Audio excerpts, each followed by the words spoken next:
Good evening, everyone, and welcome to Game Time on YurView. Tonight's high school game of the week is a 6A Premier Region matchup between the Hamilton Huskies and Chandler Wolves. Hello, everybody. Chris Harris here, along with former Dallas Cowboy and three-time Super Bowl champion Dale Hellestrain. And Dale, this season absolutely flew by. We're already here in the last game of the regular season, but what a game we have here. Hamilton and Chandler, two of the top teams in the state, in two schools located just 4 miles apart.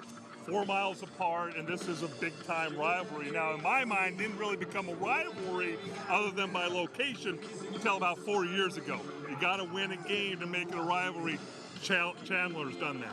Hamilton had a 10-year stretch from 2003 to 2012 where they made it to the state championship game 9 times and won on 7 of those occasions. This year's Huskies team is 7-2, and they're looking to add some hardware to that trophy case. Well, they are, and you look at Coach here, and he's just done such a wonderful job.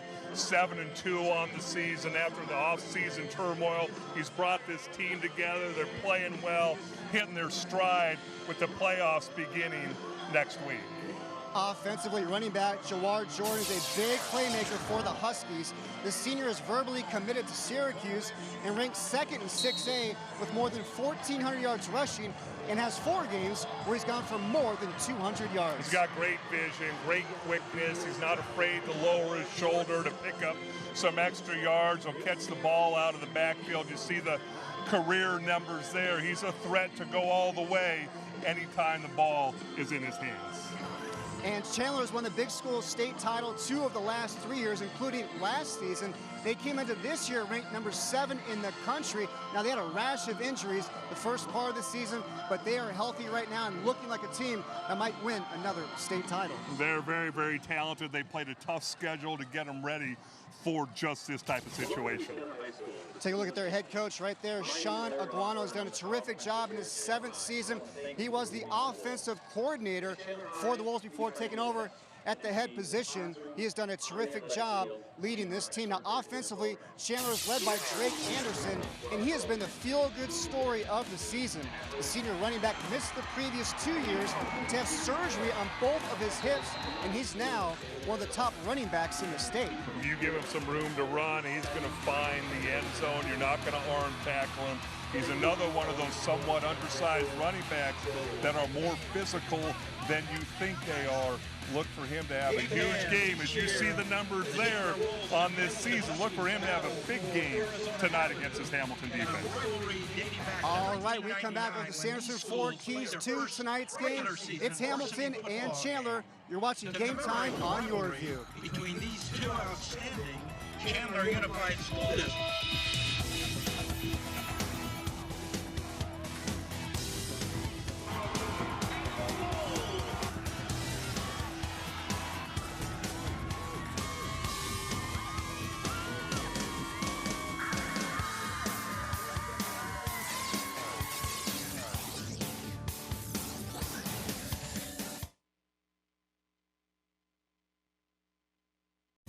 Refresh yourself with a Polar Pop Cup from Circle K.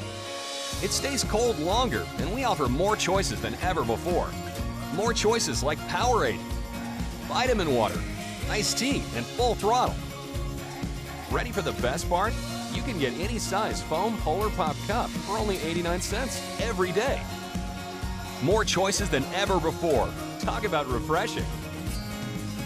More choices, most value. At Circle K.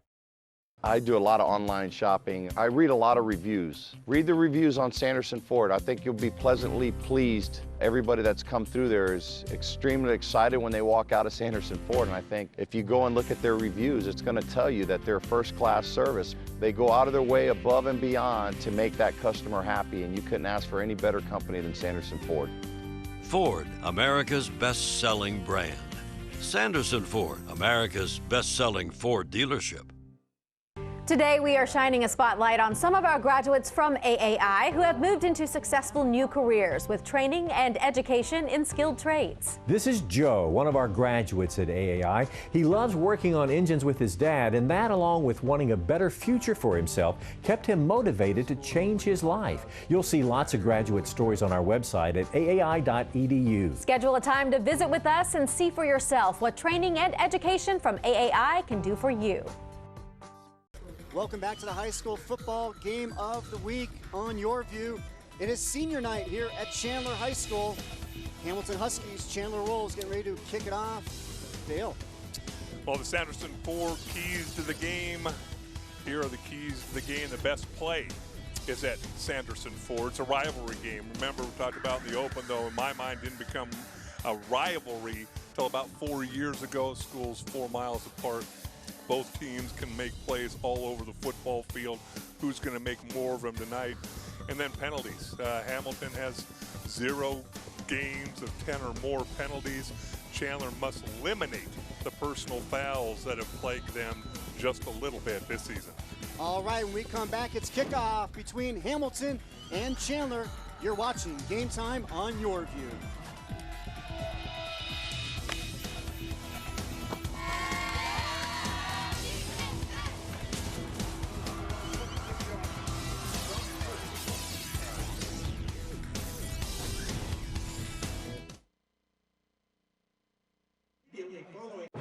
Why am I sitting here at this ridiculously long table in the middle of nowhere? To invite all my friends in the industry to try this.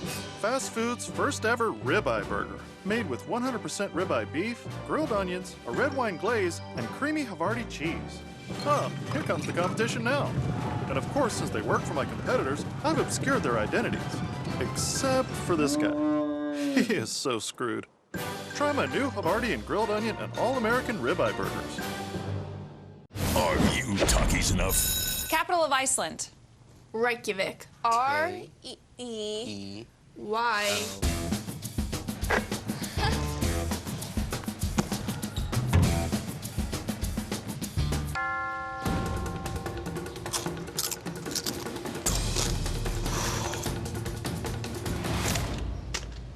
Whoops.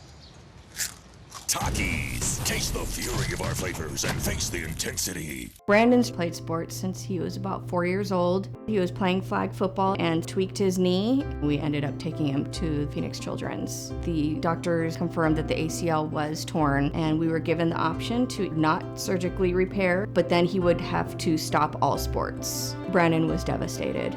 We ended up going forward with the surgery. When the doctor gave him the thumbs up, he wanted to go back out onto the playing field that night. Phoenix Children's played a huge role in getting him back to sports. Sponsored locally by Sanderson Ford. The best play is at Sanderson Ford. By Jack in the Box. Try fast food's first ever ribeye burgers made with real ribeye beef, only at Jack in the Box, limited time only. By Arizona Automotive Institute. Turn your dreams into reality with career training from AAI. By Red Devil Italian Restaurant. Family owned since 1960. By Circle K. It's time to take a Circle K Polar Pop timeout. And by Valle Luna, proud sponsor of student athletes in Arizona. By Phoenix Children's Sports Medicine, Arizona's only comprehensive sports medicine program for young athletes. And by Takis, face the intensity. And here we go, everybody. Week number 10 of the regular season. Hamilton Huskies set to kick it off to the Chandler Wolves. Number 87, Anthony Roosh to kick it away. And the ball will bounce into the end zone. And the Chandler Wolves offense will take over from their own 20-yard line. Here's your Jack in the Box starting lineups. Try fast food's first ever ribeye burgers, only at Jack in the Box, limited time only. Going to keep an eye on the right side of this Chandler offensive line. Magale's only a sophomore at right guard. Rael, probably their best offensive lineman at right tackle. Offensively, Chandler comes into tonight's game averaging 42.5 points per game, but in the last 5 games, they've averaged 54 points a game. Conover, quarterback, fires, finds his receiver. Gunnar Romney slips through a tackle down the sidelines. Gunnar Romney. Big pickup there by the Chandler Wolves. Jacob Conover to Gunnar Romney. A pickup of 44 yards. Romney averaging almost 20 yards per catch. Does a nice job making Taylor miss, and then he's off to the races. Looked like just going to be a little hitch route. You see Conover double pump, throws the ball to Romney. Big play out of the gates for Chandler. 1st and 10 Wolves now from the Hamilton 28. And this time it's Gunnar Romney with taking the pitch. Gets knocked out just short of the goal line. Got a little fly sweep. You're going to see Romney come across your screen, a little forward pitch. Look at the blocking by that offensive line that sealed the edge. A very nice lead block by Anderson. Romney almost gets into the end zone. 1st and goal for the Wolves from the Hamilton 6. What a terrific start for Chandler offensively. Handoff to Carlos Brooks. Touchdown, Wolves! To Carlos Brooks with the 6-yard touchdown run, and Chandler strikes first. I'll give a lot of credit to that offensive line.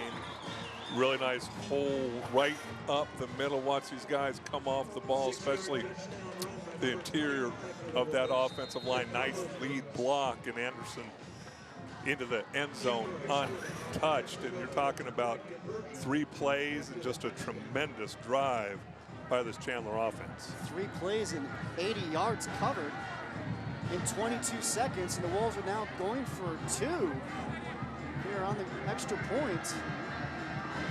Conover fakes the pitch to Brooks and fires to a wide open Jared Caldwell.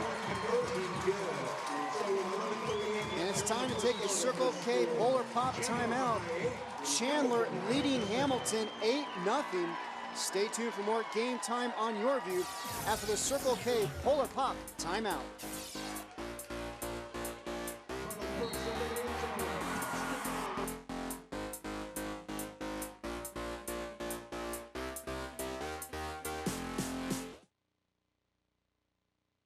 Ford was the only company that we really wanted to go with. Their reputation, the credibility that they have, Sanderson has that. Sanderson Ford does a really good job with their start team. They got with each one of my kids and sat in the car with them, went over every detail of the car. And for them to take the time with each one of my kids and go over every little detail in the car, that's pretty unique. Ford, America's best-selling brand. Sanderson Ford, America's best-selling Ford dealership. What makes even better than other schools is that it's very hands-on, and the teachers, you can tell they really want to teach. They love teaching their students. The people who work here really care about what they're doing.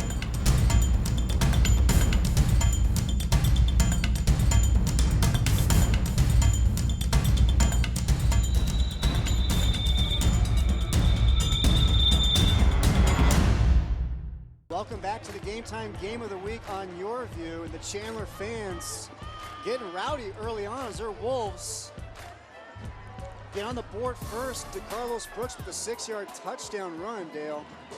It's an impressive start here for Chandler. Yeah, really, really nice job by Chandler and Hamilton. Obviously giving up a lot of yards and points last week. This defense still smarting from that performance. Cash Peterman to kick away. It's a short kick.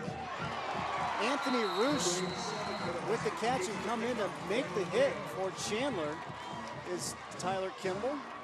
Here's your Jack in the Box starting lineups. Try fast food's first ever ribeye burgers only at Jack in the Box, limited time only. Again, looking up front there, Hunter McGinnis, the right tackle. He's 320 pounds. He's verbal to ASU. Keep an eye on big 77 for Hamilton. Hamilton's offense averaging just over 46 points a game this season. Pretty balanced, rushing and passing. Huskies will start from their own 32-yard line. And it's Tyler Shutt looking deep, has a receiver, hauling it in, Brendan Rice. A huge play for the Huskies. Well, you had a feeling coming into the game, both these teams can score. They both have big playability. Brandon Rice averaging over 23 yards per catch. It was an empty backfield. Shuck buys a little time, rolling out behind right tackle, and then you see the arm strength and nice adjustment by Rice to get under that ball. And remember, Rice only a sophomore. A 51-yard pickup on the first play of the game for Hamilton. And it's Tim Lockhart with the catch here. As we take a look at Tyler Shuck, the senior quarterback for the Huskies. See the numbers there, 64.5% completion percentage, 24 touchdowns to only 3 interceptions, gives you a chance to win every game. 2nd and 3. Shuck is running the option, and he just gets buried.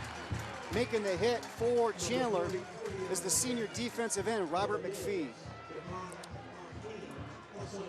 As we take a look at McPhee and the rest of his crew, the Chandler defense. You know, this defensive line really, really good. Manley, number 51, he comes in the game 7.5 sacks, 14 tackles for losses, playmakers all over this defense for Chandler. 3rd and 6. Shuck to Lockhart. Making the tackles, Randy Robinson. But it's going to be a first and goal for the Huskies from the Chandler 6-yard line. Really nice target for Shuck. Tim Lockhart, 6'5", 200 pounds. Makes himself a big target there, able to pick up the first down and keep this drive moving for Hamilton.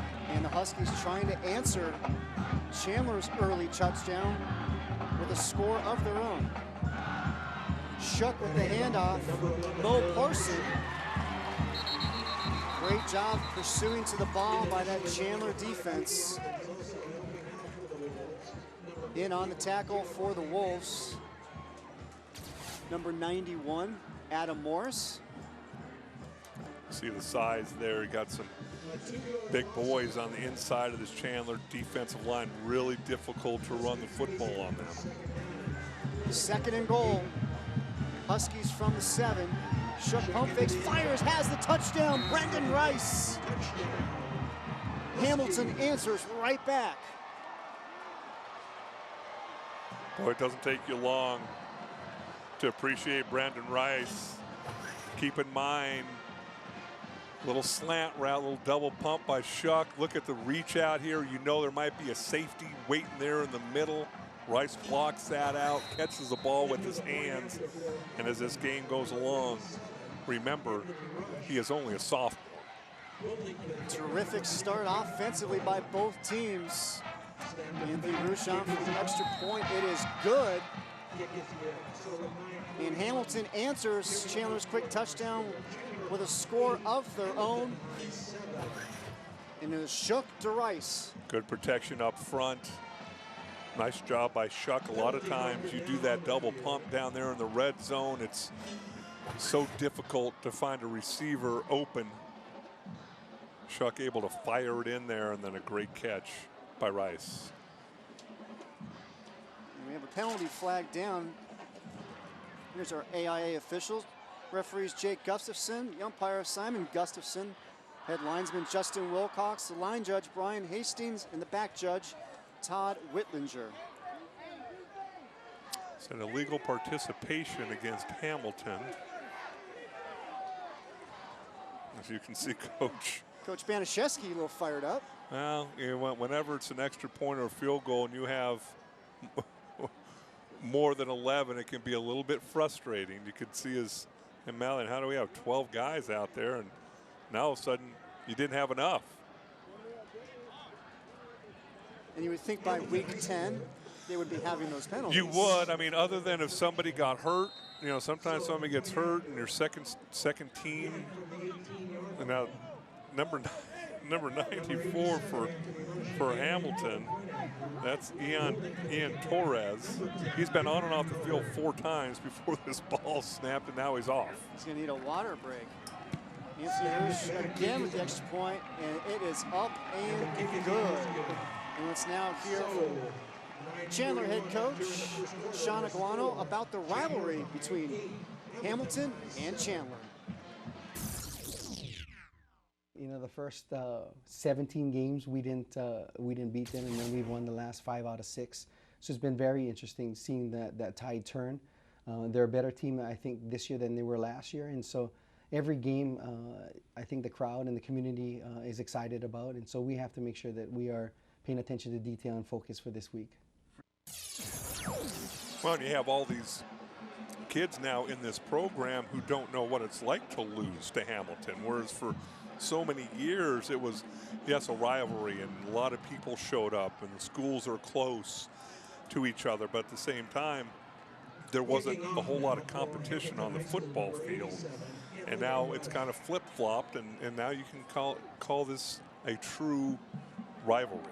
And a lot of these players, they grew up playing against and with each other in youth football, so they are very familiar with one another. 9:41 remaining first quarter. Chandler leading Hamilton 8-7. And the ball's kicked into the end zone. That will be a touchback. It's not a rivalry, right, until there's winning on both sides.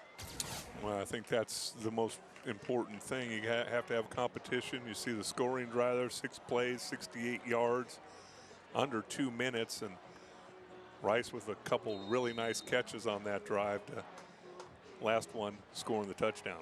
And Brendan Rice's father is the Pro Football Hall of Famer and all-time great Jerry Rice. So he's got some good bloodlines he's working with. 1st and 10 for the Wolves from their own 20. Connor fakes the handoff, keeps it. Great job defensively. Hamilton coming in to make the tackle for a loss is Noah Hedges, the senior defensive tackle.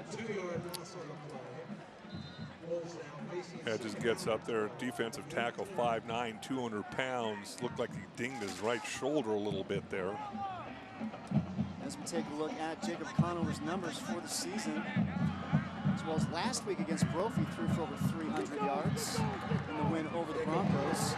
Conover fires across the middle. Jarrett Caldwell with the grab and go. Nice pickup for Chandler. 25 yards on the play. Well, you're not going to arm tackle these Chandler receivers and Anderson and Brooks as running backs. You're going to have to make solid tackles, good protection up front by that offensive line. What I love is to see all those big blue jerseys running downfield after the ball is caught. Conover throws it out to the right. Gunnar Romney with room to run down the sidelines. Gunnar Romney finally gets knocked out of bounds by Alfonso Taylor, but Gunnar Romney with some big plays here early on for the Wolves. We talked about him, over 18 yards per catch coming in the game. He's blown that average away. You see the breakaway speed, and if you don't have an angle on him, he could have scored there. Taylor able to knock him out of bounds. There's Romney's numbers before tonight. That was a 38-yard pickup. 1st and 10, Chandler to Carlos Brooks up the middle. Huge hole, still fighting for the goal line, pushing forward. And he's going to mark just short of the goal line. Well, he's 6 foot, 195 pounds. There's a big hole up front inside that offensive line. Devin Jan, Tans Moore, Magale. See that big hole, you see the burst. You can see why he has an Oregon State offer already as a junior. To Carlos Brooks. 18-yard pickup down to the 1. Drake Anderson checks in, takes the handoff. Touchdown, Chandler. Drake Anderson with the honors this time. Boy, what a dynamic duo you have if you're this Chandler Wolves offense. Again, look at the interior of this offensive line. Come off the ball, hat on a hat, knocking white jerseys into the end zone, not even touched till he's 2-3 yards into the end zone. I know these running backs give this offensive line a lot of credit, and they certainly do. What a lethal combination. Cash Peter on for the extra point. The commit to BYU. It's up and it's good. So Chandler, 2 possessions, 2 touchdowns, and they lead Hamilton 15-7.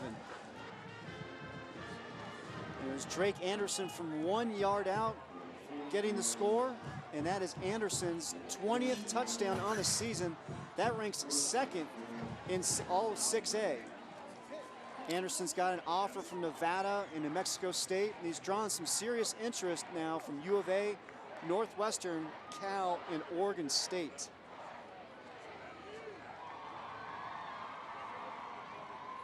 Chandler fans fired up here, senior night at Austin Field. Take a look at the extra point. And the long snapper here for Chandler is Hank Pepper, the freshman. Well, you sit here and go, maybe that's why they went for 2 on the first touchdown. You have a backup long snapper in there, but now they know the snap can get back there. You know, it's kind of interesting. Obviously, I have a special allegiance to long snappers, but it's one of those positions that if you have one, you don't even think about it. It's not until you don't have one do you start to worry about it as a coaching staff. And Chandler has Hank Pepper, the freshman.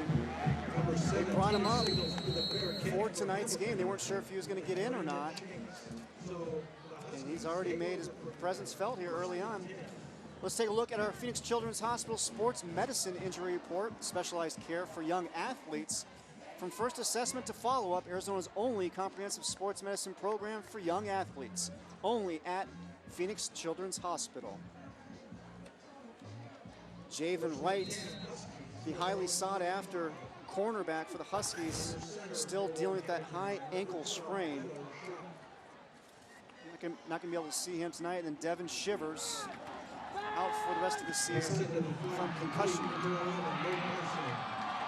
Ball's on the ground. Let's see who comes away with it. And Hamilton falls on it.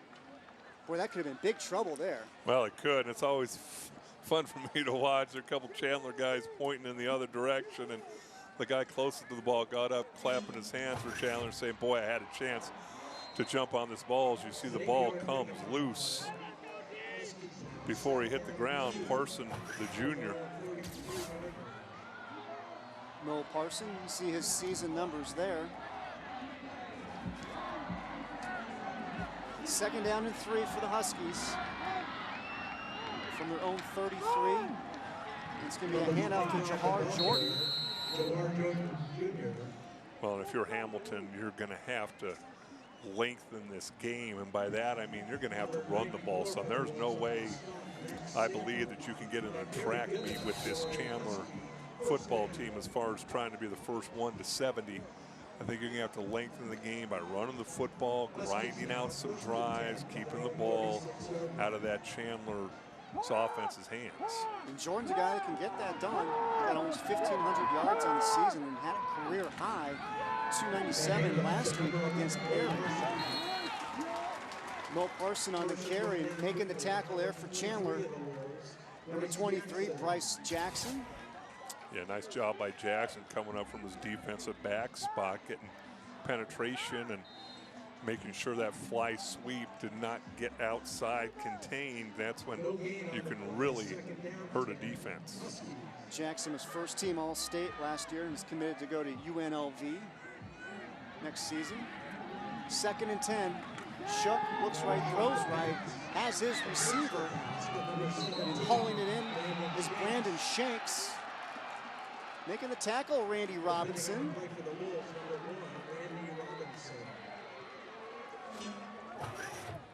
Little extra juice on that tackle. You see him wrestling, and I think you kind of realize where he was. Robinson did there. And again, you're wrestling and fighting a 6'5", 200-pound receiver. You're not exactly sure where you are on the field. Once you realized it, he took his hands off. I think it was a good no call by the officials. Brandon Shanks there at the catch, the son of tight ends head coach Roger. 3rd and 2. Jordan tries to bounce it to the outside. Knocked out of bounds short of the 1st down. Well, I think that's the thing Jordan's going to learn, especially headed up to Syracuse. You know, against some of the lesser teams, you can bounce short yardage plays outside, but against Teams like Chandler who have that team defensive speed, you bounce outside, they have an angle on you, and they can get you before you pick up the first down. 4th and 1, Tyler Shuck went over and spoke with Hamilton offensive coordinator Deke Schutz to get the play and see what the Huskies come up with. Play clock down to 4. They're going to need to hurry up. Play clock's at 0. And it's going to be a delay of game against Hamilton.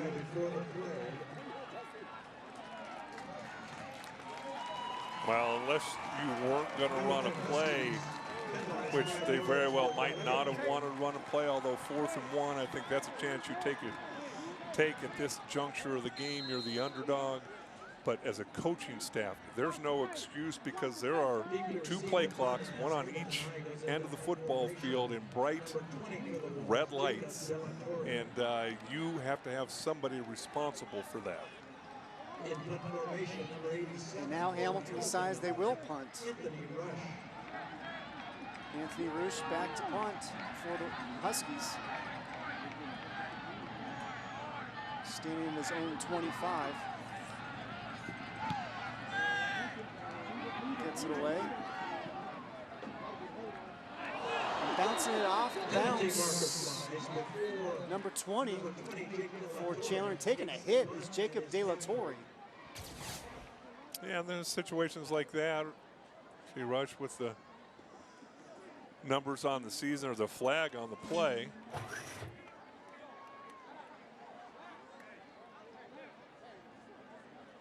Great timing on the cover, and I'm just not sure if I'm De La Torre that I am going to be anywhere around that football.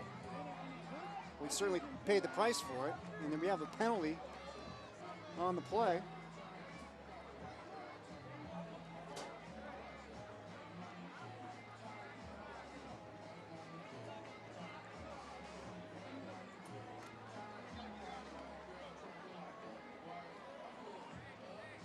Chandler Wolves offense coming onto the field. 2 possessions, 2 touchdowns. Well, and I don't even think they've faced a 3rd down situation yet. 20-yard average per play doesn't lend itself to many 3rd down situations. Chandler's had 160 yards of total offense, 2 scoring drives, each of them from 80 yards.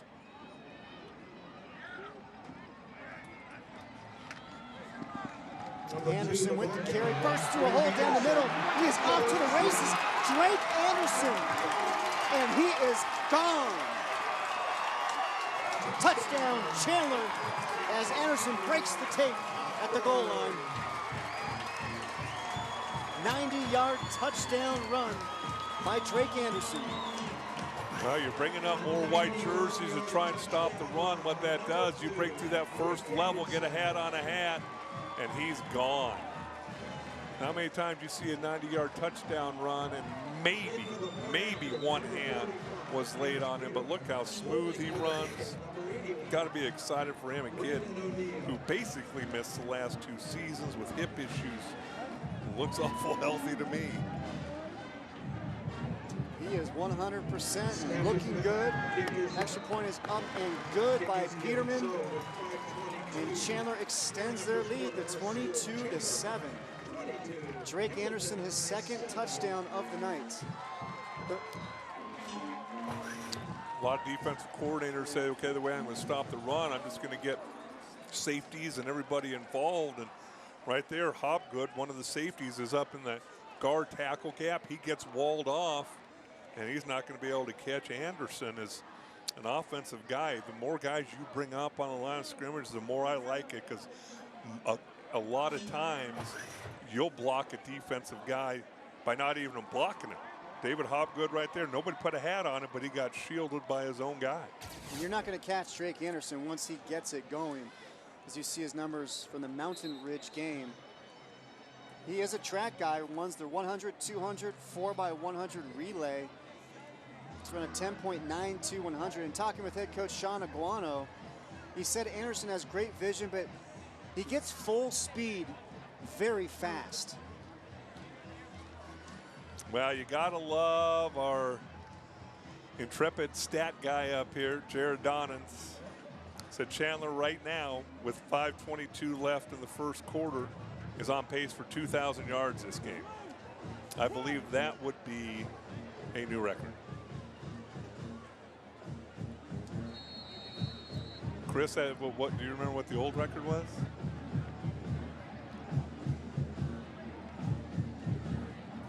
For Jawar Jordan? No, for total offense. Total offense. Perry last week had 800 yards of total offense against Hamilton. That set the big school state record.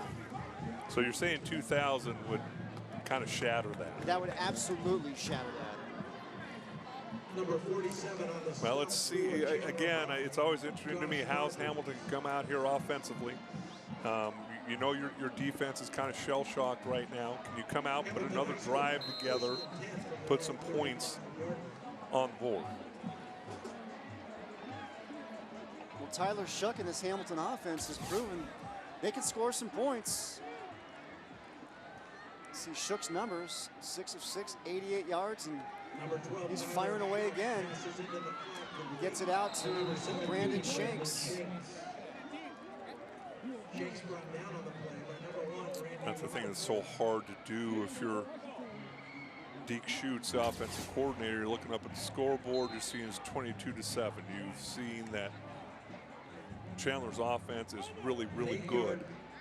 The tendency is, man, we got to score now. We got to score now, when a lot of times patience will help you. Deke Schutz has been a part of all 7 state titles at Hamilton.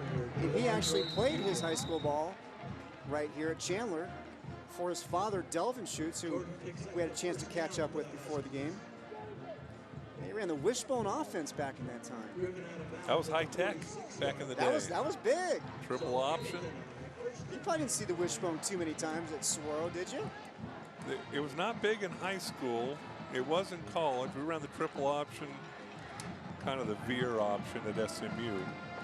But I remember watching those Oklahoma teams run that wishbone and enjoyed watching that. Shuck rolling out. He sets his feet. Tries to find his receiver, but falls incomplete to Dominic Hilton, the sophomore tight end. Kind of interesting there. Shuck rolling out to his left, was looking downfield. I believe it was for Tim Lockhart, number 14.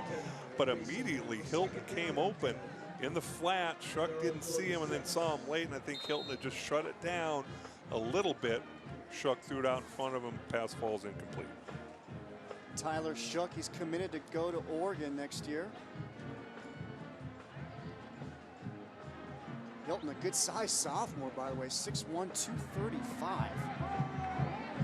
Shuck goes shotgun, 2 receivers to the left. He's going to roll that direction. He finds his receiver. It's Lockhart. Fades the first tackler and picks up the first down. Rolling out to his left, throwing the ball across his body. Nice accuracy by Shuck. Looking for the hit out of bounds, and it's one of those situations where, you know, it's in the official's discretion. You don't want to leave it in the official's discretion. Well, we had quite a few penalties in our game last week. Skyline and Red Mountain. Hope we don't have that again here tonight. 1st and 10 Hamilton. Parson in motion, takes the handoff, fly sweep, cuts it inside. Nice pickup by Mo Parson. Talking with head coach Banaszewski, he said that Parson's come a long way. He's kind of like a Swiss Army knife. He can do just about everything. Really nice job by that offensive line. You're talking about a big load there, number 99, Chris Manoa.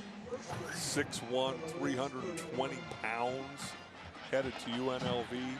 Offensive line doing a great job. Another first down by Hamilton. Shuck's going to keep it and pitch it to Parson, but a great job containment there for Chandler. That's Bryce Jackson. Well, I'll give a lot of credit to Manley, number 51. He's a 5'11", 235-pound senior. Talked about him, 14 tackles for losses. Watch him break out right there and make Shuck pitch that ball, and then he's able to get out there and jump in on the tackle. Great athletic move. And you talk about the athletes on this Chandler team, they come at you from all different directions. And they come from great lineage as well.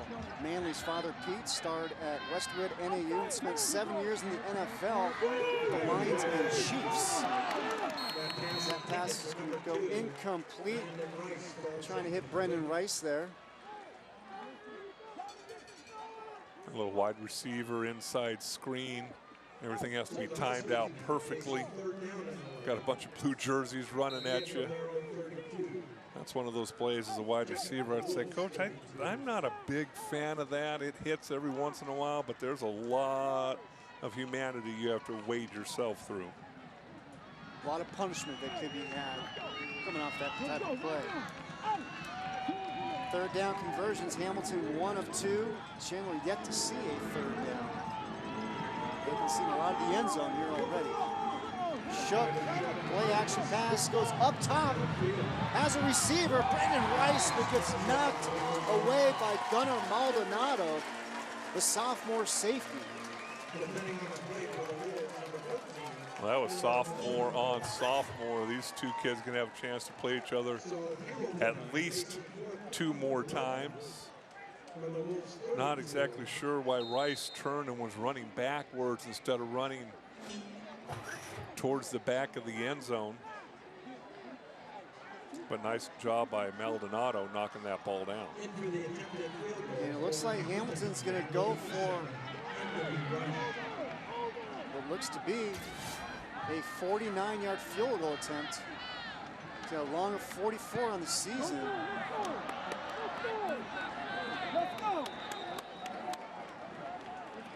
I am not sure what happened there. That ball was kicked out to the sideline.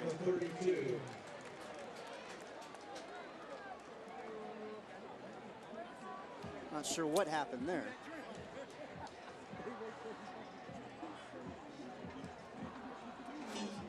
But the ball is being spotted at the 20-yard line.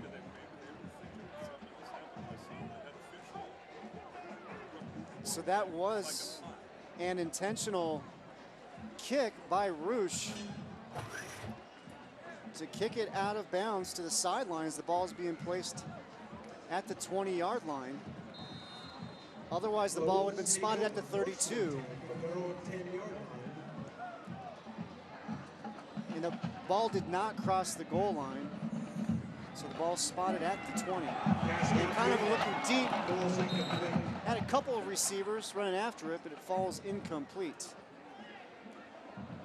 Yeah, see Trey Hart running out there. Just a couple go routes for Conover.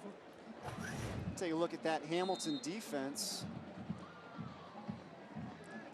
Those two defensive tackles, Hedges and Maslin, combining for 9 sacks coming into the game. Both of them very, very active. And Hamilton came into tonight's game giving up 26 points a game, and they've given up 22 points already here in 8.5 minutes against Chandler as Drake Anderson gets another big pickup. Magale, Rael, right guard, right tackle. Watch him come off the ball. I mean, point of attack. And see, really nice job by Joshua Pena, the junior offensive tackle. Conover goes up top down the sideline. Looking for Gunnar Romney, but it gets broken up. Nice play there defensively by number 5 for Hamilton, Bryce Danielson. Danielson gets over there and almost comes up with the interception, able to knock the ball down as Chandler taking shots, thinking they have a advantage going against his Hamilton secondary. Going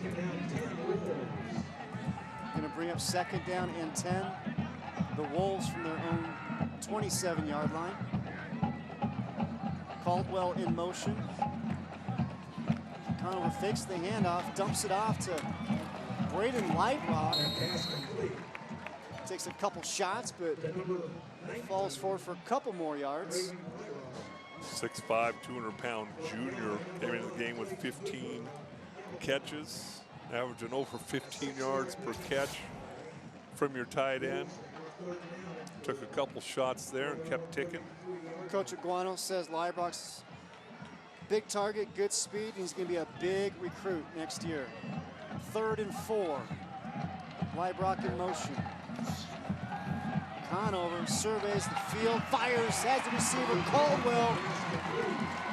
Big 3rd down play for the Wolves. A pickup of 23 yards. Again, so impressed with this offensive line. The job they're doing up front. The skill guys obviously get the credit. Look at the right guard. You got to remember, he is also only a sophomore. 6 foot, 265 pounds with great balance. A little nasty streak to him, going to be really good. Conover fires just over the outstretched hands of Braden Leibrock. Well, that's the other thing. You look at the size of these receivers. Romney 6'3", Caldwell 6'3", Leibrock 6'5". Kind of a little security blanket for you as a quarterback to have that type of height catching the football. And Coach Aguano said he felt like they had an advantage there on the outside with the receivers as well. 2nd and 10. In motion is DeCarlos Brooks. They come back to Caldwell, makes the one-hand, left-handed catch down the sidelines. Caldwell streaking. Touchdown, Chandler. Jarrett Caldwell with 44-yard grab and go. And the Wolves strike again. We just talked about the height of these receivers. Caldwell committed to UNLV. What a great one-handed catch. And if he's not every bit of 6'3", this ball is going to fall harmlessly to the ground. You see him reach up with that left hand. Never takes the left hand off the ball. And racing down the sideline, escorted by Devin Jan, the senior offensive lineman. What a grab by Caldwell. Peterman's extra point is good. And the Wolves push their lead to 29-7. Jarrett Caldwell getting it done. It's one of the best plays we've seen all season. Again, setting up this screen. He's 5'11". That's an incomplete pass and facing 3rd down and long. Instead, reach out, Velcro on his hands. Makes it look rather routine, and that's the scary part. Caldwell be playing at UNLV next year, 6'3", 210. Both of his parents played college basketball as we see the scoring drive. 90 yards. This time, it took him quite a while, though, Dale. It took a whole minute and 41 seconds to get the touchdown. Well, this Chandler offense has been impressive. Is that another 90-yard drive? That was 90.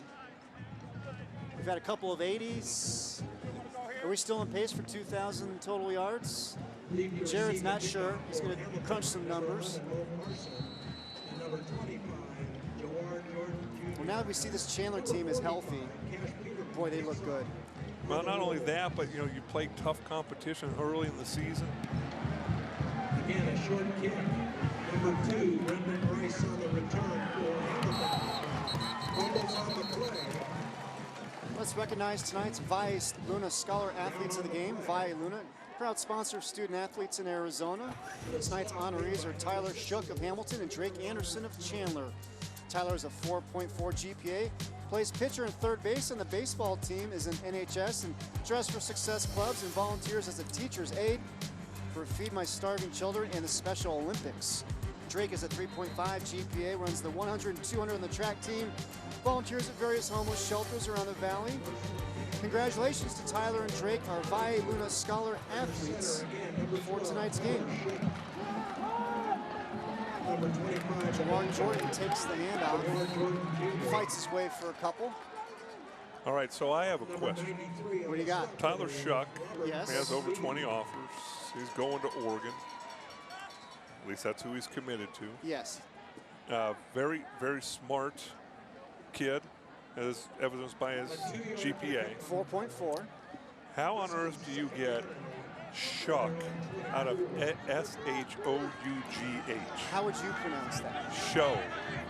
Shall. Like how? Right. Right. So he just changed it to Shuck? For the heck of it? I asked him, does anybody ever get your name right? He said no. He said, I'm like, how often do you get that your name butchered? He's like, all the time. Well, you're kind of setting people up for failure. Shuck. Out of Shao. But you know what? When you can play quarterback like him, grades like him, it's fun to see. Absolutely. And speaking of Hamilton, let's hear from their head coach, Dick Banaszewski, and his thoughts on this season.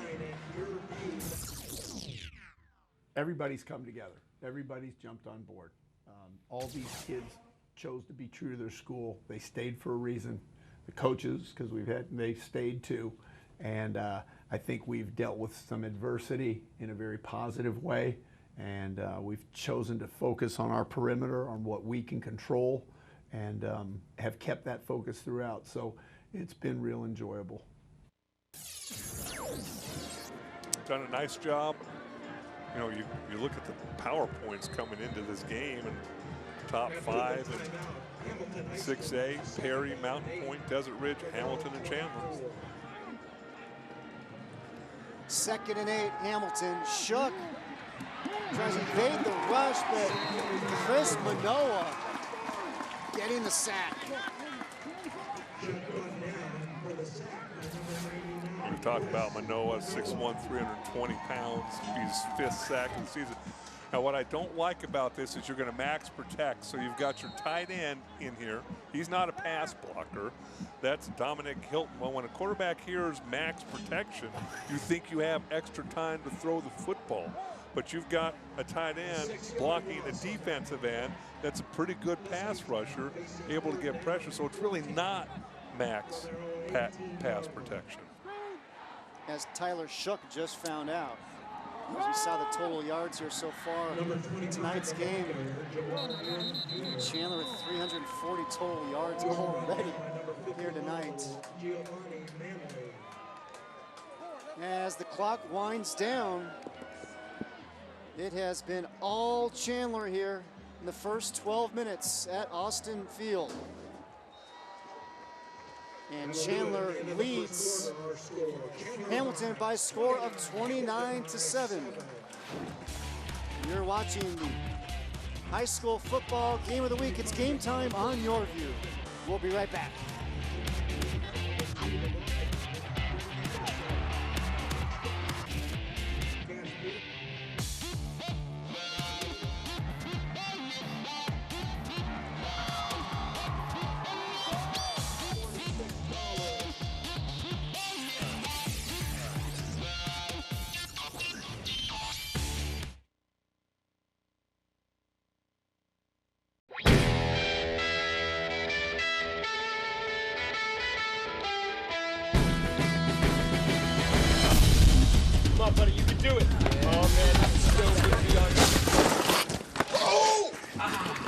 Looking for a real good time? Come to Red Devil, where old traditions become new. Whether it's a special occasion or a night out on the town, Red Devil will meet all your dine-in and take-out needs at a price that's hard to beat. Red Devil, starting a new tradition. What is Valle Luna Mexican Food and Cantinas? We are a true Arizona original, serving carefully prepared, authentic Sonoran-style cuisine since 1983. We are time-honored family recipes using only the freshest ingredients. Good fun, a family place, a gathering place. We are happy faces and happy hours. We are your new favorite neighborhood hangout. Valle Luna Mexican Food and Cantinas. You are looking at some of the smiling faces of our graduates at AAI. They're people just like you, but they got their education and training from AAI and have moved on to rewarding new futures. This is Peter. He said that coming to AAI took discipline, determination, and perseverance, but it helped him make the change in his life that he was looking for. If you want to hear more of his story, visit us online at aai.edu. Schedule a time to visit with us and see for yourself what training and education from AAI can do for you. Welcome back to the Game Time Game of the Week on YurView. We're at Austin Field at Chandler High School. Plenty to celebrate here so far for the Wolves fans as they take a 29-7 lead into the start of the second quarter. And Hamilton with 4th and 6 will punt from their own 26-yard line. Roosh beats it away. It's a nice roll, and De La Torre took your advice. Decided to run away from that one. Well, if you're not going to catch it in the air, bad things can happen when you hang around the football. That football's been known to take bad bounces, things of that nature. If you're not going to catch it in the air, get away from it. You don't need to take any unnecessary hits out here. Especially when you're, although you might be thinking this offense might be slowing down a little bit. Finished the quarter with 340 total yards, so Jared Donovan's crunching those numbers and is no longer 2,000 yards they're on pace for. And remember, it was Perry who got 800 yards on this Hamilton defense last week.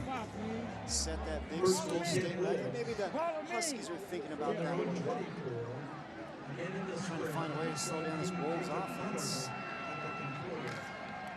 Conover fires. Romney breaks a couple of tackles.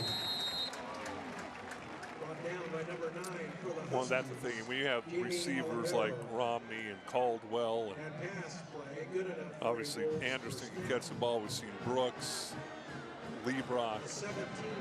When they're not afraid to run little slant patterns right over the middle into the heart of your defense, and they concentrate on the football, it's going to be really difficult to defend this Chandler offense. How about Romney's numbers? 35 yards a catch tonight. Anderson takes the hand off. Boy, he is slippery.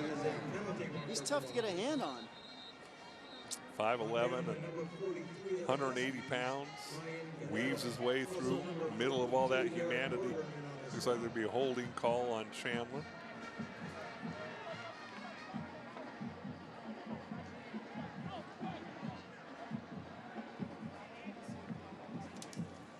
Well, you can watch the replay of tonight's game Saturday at 3 o'clock, only on YurView, Cox Channel 4. They'll push the Wolves offense back to their 30-yard line. So the Wolves first down 21 from their own 30. Conover fires across the middle, in and out of the hands of Caldwell. You will not see that happen very often. Now you can see the frustration there, and you know what? It's part. You see it on all levels of football. Here's a kid who just made a tremendous catch on the touchdown on the previous series, and that one drops. That time drops one that he's going to catch 99 times out of 100. And Conover is showing that arm. It's drawn offers from Alabama, U of A, BYU, Northwestern, and Stanford now is extremely interested in Conover. Second down, 21, Wolves. Second and 21. Conover, plenty of time, now rolls right. He's going to run with it. Gets out of bounds as number 84, Kyle Bartlett chases him out of bounds. Boy, give a lot of credit to Bartlett there, because there looked like there was a ton of room for Conover to run the football. Right here, there looked like there was a ton of green grass, but look at that speed and the angle that Bartlett took to knock him out of bounds.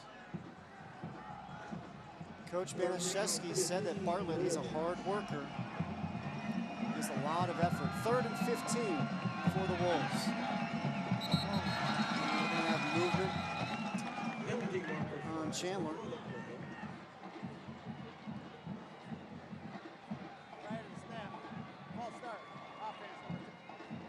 5-yard penalty. 5-yard penalty assessment marked off against the Wolves. Devin Jan, the left guard, the senior, and what a nice mix Chandler has. You have a sophomore in Magale, you have a junior in Pena, and then you got some senior leadership, and we talked about Tristan Rayel, the NAU has offered, 6'3", 300-pound senior. I mean, Chandler, they have talent everywhere. As we now take a look at the PowerPoints heading into tonight's game, the last game of the regular season. Right now, coming into tonight, Hamilton sitting at 4, Chandler at 5. You got Perry on top. Well, Chandler beat Perry. They destroyed Perry. I've been corrected. They've been destroyed. They destroyed Perry, which again lends to the whole PowerPoints issue. But you got to come up with something, and nobody's ever going to be 100% happy with it. There'll be some movement after tonight, as obviously this game is a big PowerPoints game. Not even sure you're going to drop much with a loss because of the level of competition that you're playing. And I think whoever wins this game might actually shoot up to number 1 because of the quality of the win. Because Perry is playing Basha tonight. And Basha only has 1 win on the season. 3rd and 20. Conover fires across the middle, in and out of the hands of Romney. Wow. First it was Caldwell, now Romney. A couple things you're not going to see these receivers do too often. That was a very well thrown football by Jacob Conover. Going to be very tight as whether he was going to have enough to pick up the first down, but that's the thing that's scary about this Chandler offense is, we sit there at 3rd and 20, and they're very capable of picking up a first down where 90+% of the offenses are going to hand the ball off and live to see another day. There's big play potential. There's so many players in that Wolves offense. Peterman gets the punt away, gets the nice roll, no returns. Jordan watches it roll out of bounds. Nice job there by Peterman. Will be playing at BYU next season. So is that your prediction that Chandler wins tonight? That they're going to jump ahead of Perry? It looks like it's very, very possible. You've been up late at nights crunching the numbers. I've been crunching some numbers. The opponents' strength of schedule? Something like that. So they say.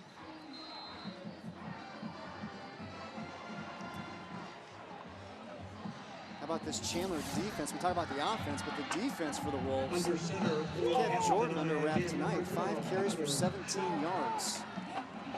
Jordan's going to try again. There's that Chandler defense just waiting for him. Well, if you can take the passing game away, make a team one-dimensional, you don't really care how good the running back is. When you can devote all those resources, and it helps to have big 99 in the middle of all of that. You're right, though. The defense doesn't get nearly as much attention as this high-powered offense for Chandler. They are a complete team, no doubt about it. 2nd and 6. Shook, nowhere to go. Chandler has him surrounded as he tries to shovel pass. Falls incomplete, trying to find Parson, but how about the play by Zach Bowers? Almost got the interception. Yeah, 6'1", 215-pound junior. Already getting offers Oregon State and Nevada. Watch this explosion. He comes up on this little shovel pass and almost comes up with the football. And Bowers spent last weekend in South Bend, visited Notre Dame. He was actually at the Notre Dame USC game. That's a good recruiting visit, right? It's a fun weekend. Notre Dame got that win over the Trojans. 3rd and 6, Parson in motion. Shook right and throws back to the left to Jordan. Jordan's got a little bit of room before getting bottled up. Does get the first down though. And you could see that Chuck wanted to get his team up on the line and try and keep this drive alive. Coaching staff calling them over, make sure everybody's on the same page. Again, you're sitting here, it's 29-7. You need to come away with some points. That first drive went so well for you. You put together 2 and 3 plays, but you haven't been able to come away with any more points. The Huskies with the first down at the 43. Shook just gets rid of it. That Wolves defense was in hot pursuit. Shuck does a nice job of just getting rid of it. Well, there's discussion right now whether that's going to be grounding. Intentional grounding. Offense, number 12. 5-yard penalty from the spot of the foul. Repeat the down. Really nice job by the officiating crew, discussing it, making a decisive decision. There's no tackle box in high school. Remember, there's different rules at different levels of football. But really impressed with this officiating crew this evening.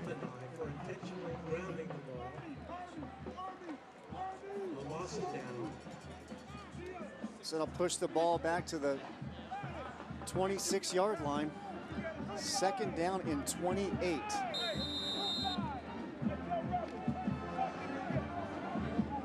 Let's look at the penalties for tonight. Huskies facing now second down and 28 when they're on 25 after. Well, it certainly looks longer than 28 yards when you look at the distance they have to go. That ball's going to fall incomplete. Again, they try that little underneath screen again to Rice. And well, you have to be such good actors if you're the offensive lineman. You have to act like you're pass blocking the defensive lineman, but these Chandler defensive linemen are reading the offensive lineman sets. They don't get too much penetration. Look at all the blue jerseys in that general area. I mean, it's a nice throw by Shuck fitting it in there, but when you see 4, 5, 6 blue jerseys in the vicinity, difficult catch. So 3rd and 28. I think there's too many plays in the playbook for 3rd and 28. They go trips to the left. And hand it off to the middle. Jordan. Defense is waiting. In on the tackle for the Wolves is Javin Aquin. The stop made by number 43. And we talked about this Chandler defense and how good they are, giving up just over 22 points a game. Came in the game with 35 sacks, created 18 turnovers. But are not going to get near the same amount of notoriety as the offensive skill guys. In those 35 sacks, they had 9 of them against Perry and Brock Purdy. And that is one of the most potent offenses in the state. Nice job coming up to make the sliding catch.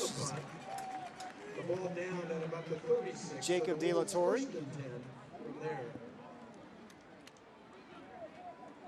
So you mentioned if the ball is going to bounce, just get away from it.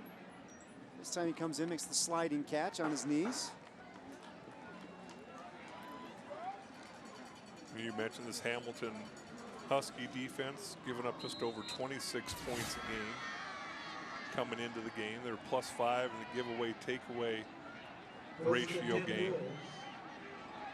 How about those numbers for Conover? 7 completions for over 200 yards. Drake Anderson, another big burst up the middle.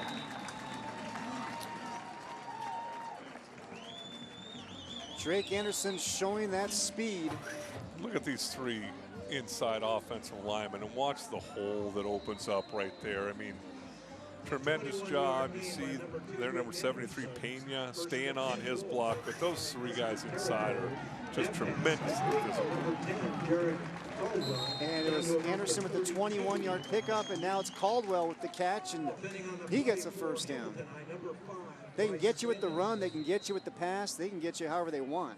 And they can hit you quick, they can go up tempo, they can slow it down. Those offensive linemen again. Magale, the sophomore. Tansmore, the senior center. Jan, the senior left guard. Hand out to Carlos Brooks, short side of the field. And it's Kyle Bartlett making the tackle. Well, it's not for lack of effort that Hamilton's giving up points. I mean, they got a lot of white jerseys running the football. Already talked about Bartlett and how much effort he gives.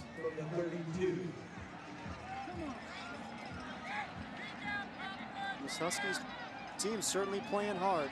Big rivalry game. Connor fakes the handoff. It's down the field. He's going to tuck it. Ball is loose. Huskies recover. Big play for that Hamilton defense. And with the fumble recovery is Jamie Olivero, the senior middle linebacker. That's going to make Brian Bellis feel a little bit better, the defensive coordinator for Hamilton. And Jacob Conover again, a little hole opens up in the middle, but have to make sure that you secure the football. Look at those white jerseys. I believe that might have been Bartlett again, who got his hand on the football to knock it out. Bartlett's having himself one heck of a first half. And it was Jamie Olivero with the fumble recovery. Tough, hard-nosed player for the Huskies. Timeout. Chandler, that's their second of the half. Sean Aguano, also the offensive coordinator for the Wolves. Now you got to be ready. Sudden changes. You know, a turnover like this, what does Hamilton do? You get to watch the film. Are they one of those teams that are going to take a shot down the field, or they could try and put a drive together? Well, Hamilton, one of the most revered programs here in Arizona. And you look at these numbers, it's absolutely incredible. Those 7 state titles came in the span of 10 years. 5 state runner-ups, and look at this. From 2008 to 2014, they made it to the state championship game every year, and then the 53-game winning streak. That is the longest winning streak for big schools in the state. And then talk about a model of consistency. 15 straight seasons of 10-plus wins.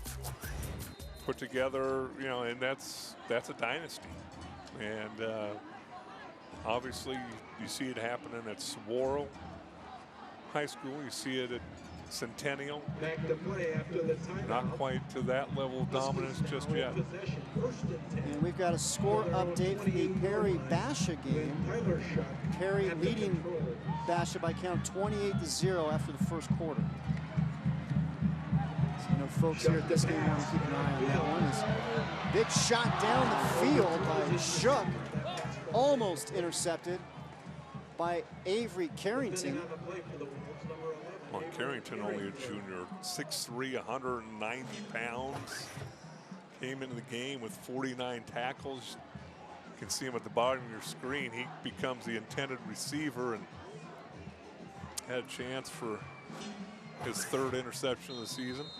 A lot of times that's the difference between defensive back and a wide receiver. Defensive backs are good athletes who have a little more difficulty catching the ball than wide receivers. And Carrington actually transferred in to Chandler from Hamilton this past year. Shuck fires incomplete. Well, not sure if Shuck and Lockhart were on the same page. Looked like Shuck was going for the back shoulder throw, and you can see Deke shoots, not quite sure what was going on out there either, but one thing you have to do is make sure that you're on the same page.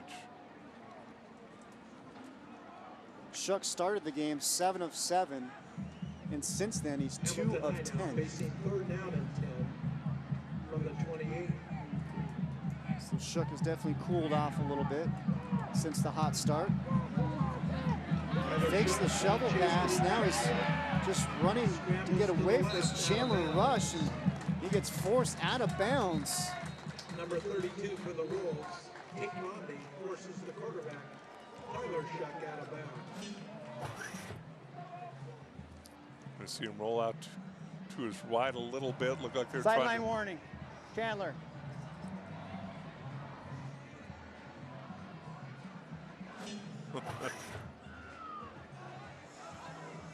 Trying to set up another one of those screens, and obviously Chandler very well aware of 3rd and long. That's the play, and you can smile on the sideline when you're Sean Aguano, and you're up 29-7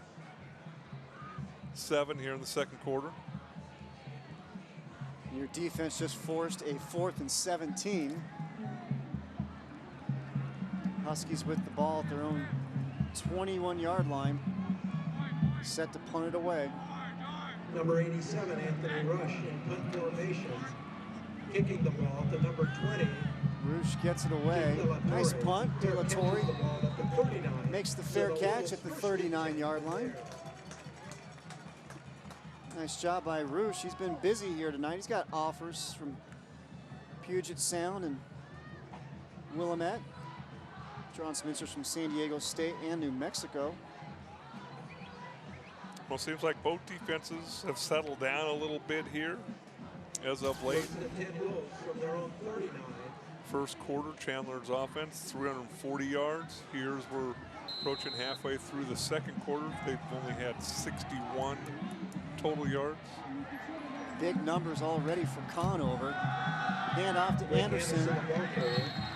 Making the tackle is Olivero, who had the fumble recovery on the previous possession. I mean, Olivero, he's a wrestler. He's a co-ed cheerleader. Does flips, back handsprings. Their co-ed team finished 1st in the state. 5'11", 205-pound senior. Pretty athletic, no doubt about it. Conover fires, has Caldwell. Ball's loose again. Huskies recover. Another big play for Hamilton. Now the officials are wondering if it was a catch. So hold on here. It looked like it was a catch. And it is going to be Hamilton ball with the recovery is Bryce Danielson, the junior. Well, another forced turnover by this Hamilton defense. Looks like he's going to have a nice gain. And again, you see Guerrero, the junior, come in and punch that ball out with his left hand. Watch number 43 come from the right of your screen. Punch that ball out. Bunch of white jerseys around the football. Really nice job by this Hamilton defense. And that's 2 straight possessions now. Hamilton's defense has been able to force the turnover. Ryan Guerrero getting the strip this time. That ball goes in and out of the hands of Brandon Shanks, and that was almost intercepted. Well, it seems like this Hamilton offense just a little out of sync between Shuck and the receivers. Don't seem to be quite on the same page. That ball was thrown a little bit ahead of him and looked like Shanks was going to run a little stop route, whether he didn't get his depth, but they need to get on track and on the same page. Shuck's numbers on the night. 9 of 18 for 118 yards. He's looking down the left sideline, and there is nobody there. Jordan was the intended receiver.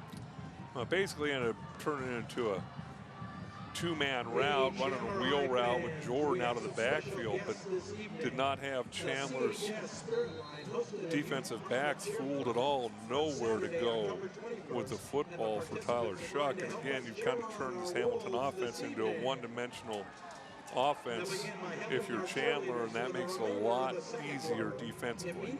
Which is unfortunate because they have a great weapon at running back with Jordan.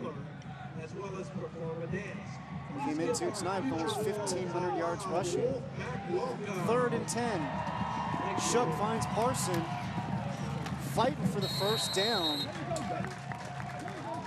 And he stopped way short. It's going to bring up 4th down for the Huskies. Little roll out, good throw, good catch, but again, if you're Chandler, you'll give up a 4 or 5 yard pass on 3rd and 10 and make this Hamilton team punt the ball back to you unless they're going to decide to let this clock run down or decide to go for it, but I think they're going to go ahead and punt it away. But they sure are taking their time for it to be down to 2 seconds on the play clock. And the play clock is now at 0. Let's see if officials recognize it or not. You know the Chandler coaching staff did. Prior to the snap, delay a game on the offense, number 87. 5-yard penalty, still 4th down.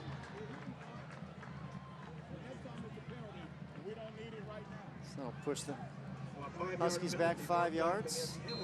Well, it didn't seem like there was any sense of urgency there. I can understand if the ball's maybe on the 35-yard line, you want to back yourself up a little bit to give yourself more room for a corner kick, but the entire punt team looked like they were a little washed. De La Torre can't quite handle the punt, but is able to fall back on it. Well, the good folks from Red Devil Italian Restaurant always take great care of us. They have the best pizza, pasta, and wings in town at their 3 locations. Mention the YurView High School Football Game of the Week, and you'll receive 15% off your order. Here's tonight's Red Devil delivery of the game, and it is Jarrett Caldwell with the one-handed grab, and then he takes it the distance for 44 yards down the left sideline. One of Chandler's touchdowns on the night. And it's Drake Anderson. Boy, he gets face mask. Well, yeah, his head turned on that one. That looked pretty bad. Yeah, Derek Porter got his hand in there, couldn't get him out. The junior twisted the face mask at 15 yards to the end of that run for Anderson.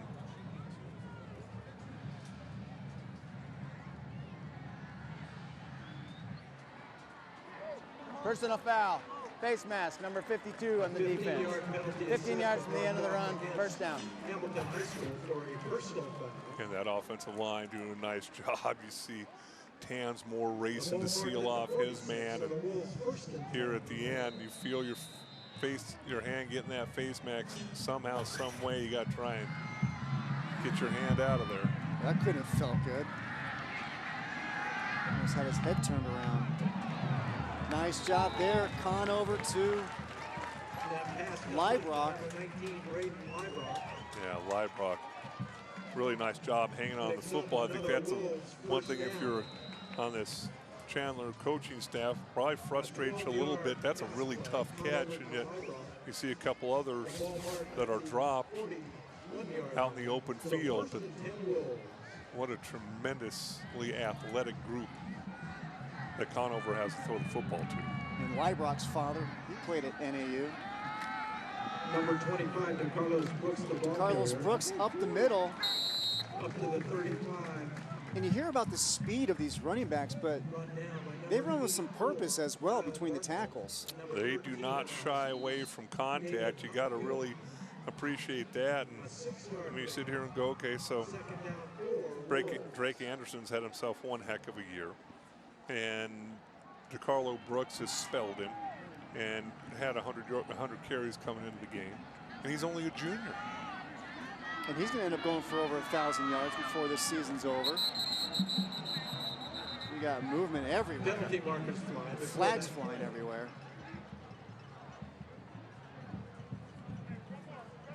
Prior to the snap, false start. Offense, number 53, 5-yard penalty, repeat, 2nd down. And DeCarlos Brooks, his father, Carlos, he was a former Cardinals defensive back. And then Drake Anderson's father, Damian, was a former Cardinals running back.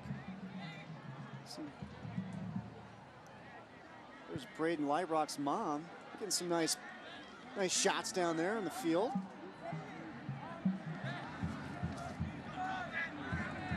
Second and 9. Brooks with the carry. Falls forward.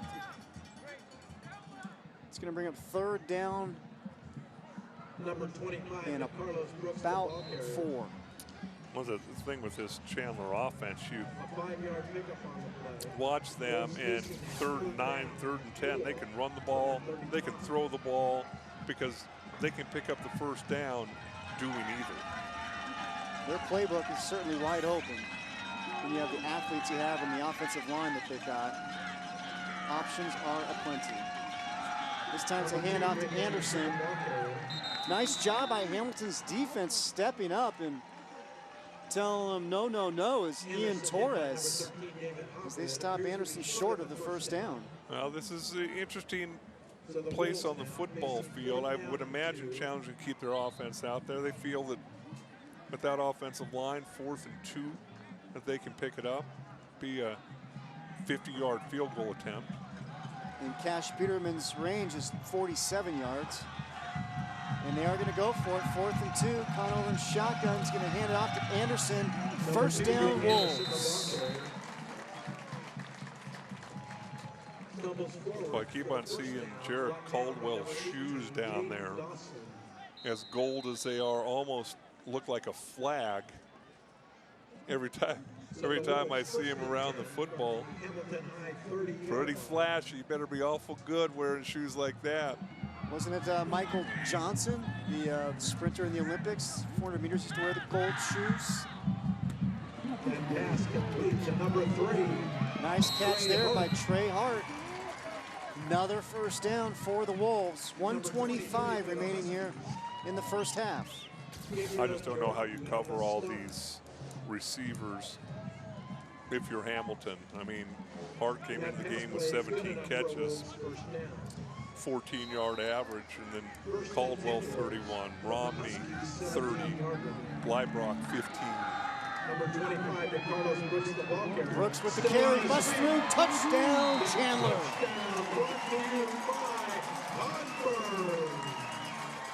DeCarlos Brooks scores from 17 yards out, his second touchdown of the night. And immediately Conover's looking to the sideline, we're going for 1 or going for 2. Really nice run, but look at this blocking, all in unison. Great job at the point of attack, staying on your blocks, finishing blocks. So important, and so few people are able to do that. Peterman for the extra point, up and good. Kick is good. So with a minute 18 left here in the first. And it's time to take a Circle K Polar Pop timeout. Chandler leading Hamilton by a score of 36-7. Stay tuned for more game time on YurView after the Circle K Polar Pop timeout.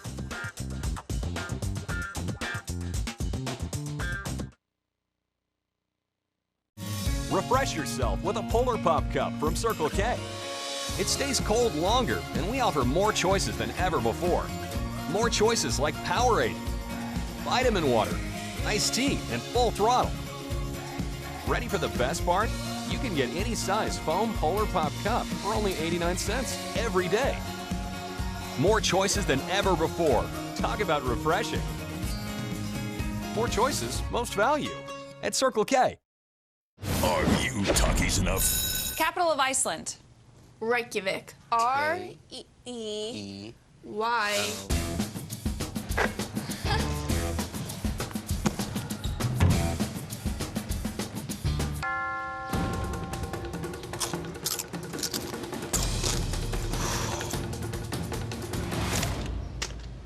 Whoops.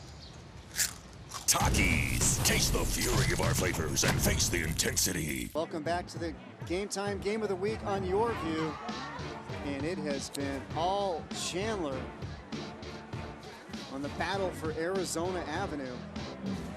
Well, the whole thing is, obviously Chandler's a really, really good football team. Are they this much better than Hamilton?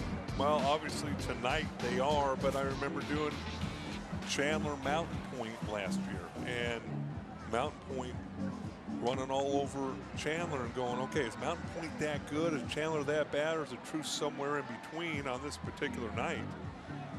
And you watch these two teams battling each other. Looks like a complete mismatch here in the first half. DeCarlos Brooks, 2 touchdowns on the night. The last one from 17 yards out, just a junior. He's not even sweating. I'm sweating more up here in the press box than he is, and he's out there running. Another short kick. DeCarlos is probably in a little bit better shape than you, Dale. Master of the obvious? Possibly. Possibly, as we take a look at the scoring drive. The other thing about Chandler's scoring drives, they've all been like 80 yards plus. I mean, they have marched the ball down the field. 19 first downs here in the first half for Chandler. Well, what do you do if you're Hamilton here? I mean, you going to take a shot or two down the field? Do you play it safe and hand the ball off? Chandler down to 1 timeout. Let's see what Coach Banaszewski decides to do. Robbie, coming your way. Your way, Robbie.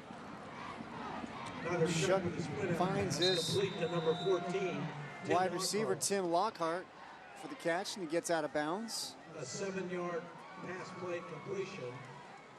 And we just had the total yards of offense stat up earlier. DeCarlos Brooks and company with 487 yards of offense here in the first half. Fun night to play offense for Chandler. We can see their big 60-inch high-definition TV down here that the offense comes over and looks at between series. That does come through pretty good up here in the press box. We can kind of follow along with what they're looking at down there.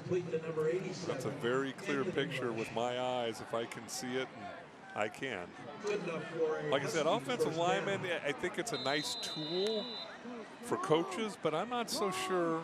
You don't want that instant feedback? I don't want the instant negative feedback.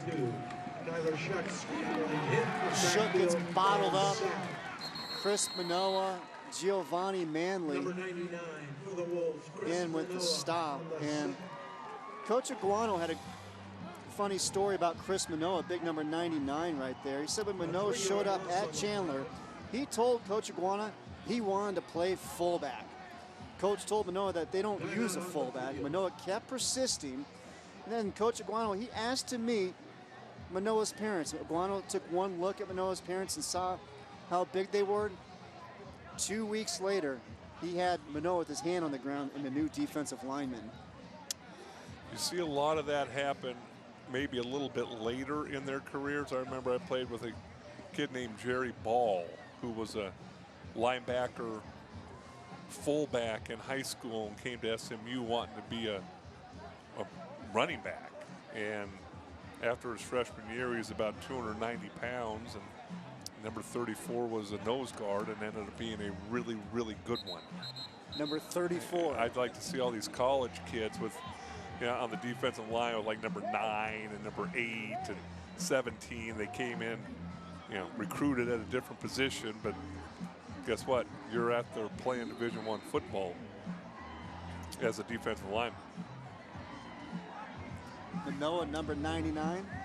Back to play after the timeout. He bench pressed 225 pounds 32 times. Some big time strength with Manoa. Jordan can catch out in the flat. Nowhere to go. Chandler defense there to rein in Jordan.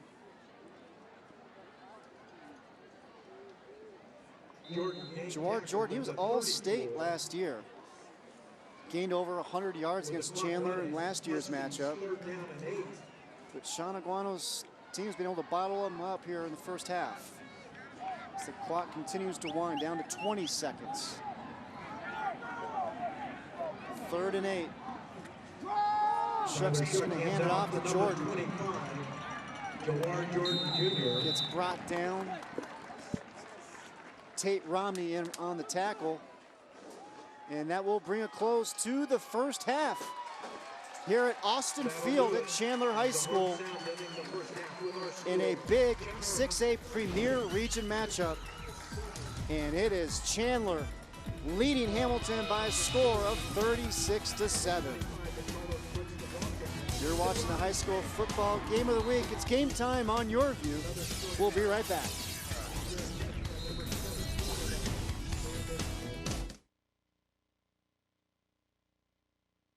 I do a lot of online shopping. I read a lot of reviews. Read the reviews on Sanderson Ford. I think you'll be pleasantly pleased. Everybody that's come through there is extremely excited when they walk out of Sanderson Ford, and I think if you go and look at their reviews, it's going to tell you that they're first-class service. They go out of their way above and beyond to make that customer happy, and you couldn't ask for any better company than Sanderson Ford.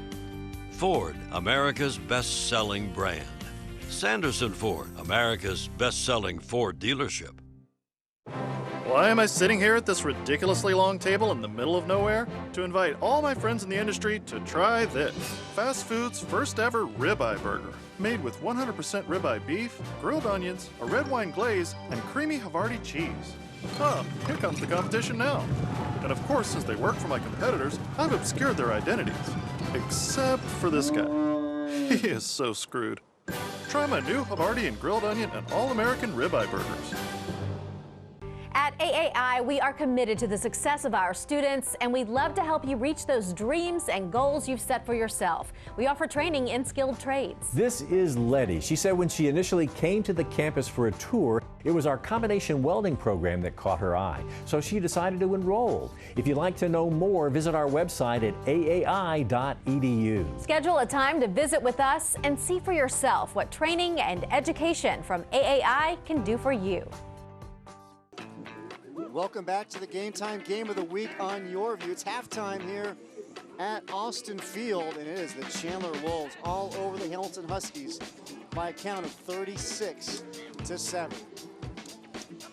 Well, the Hamilton Huskies have been known for their football and baseball dominance over the years in Arizona, but there's a senior on campus whose athletic talents have taken her around the world, and maybe one day to the Olympics.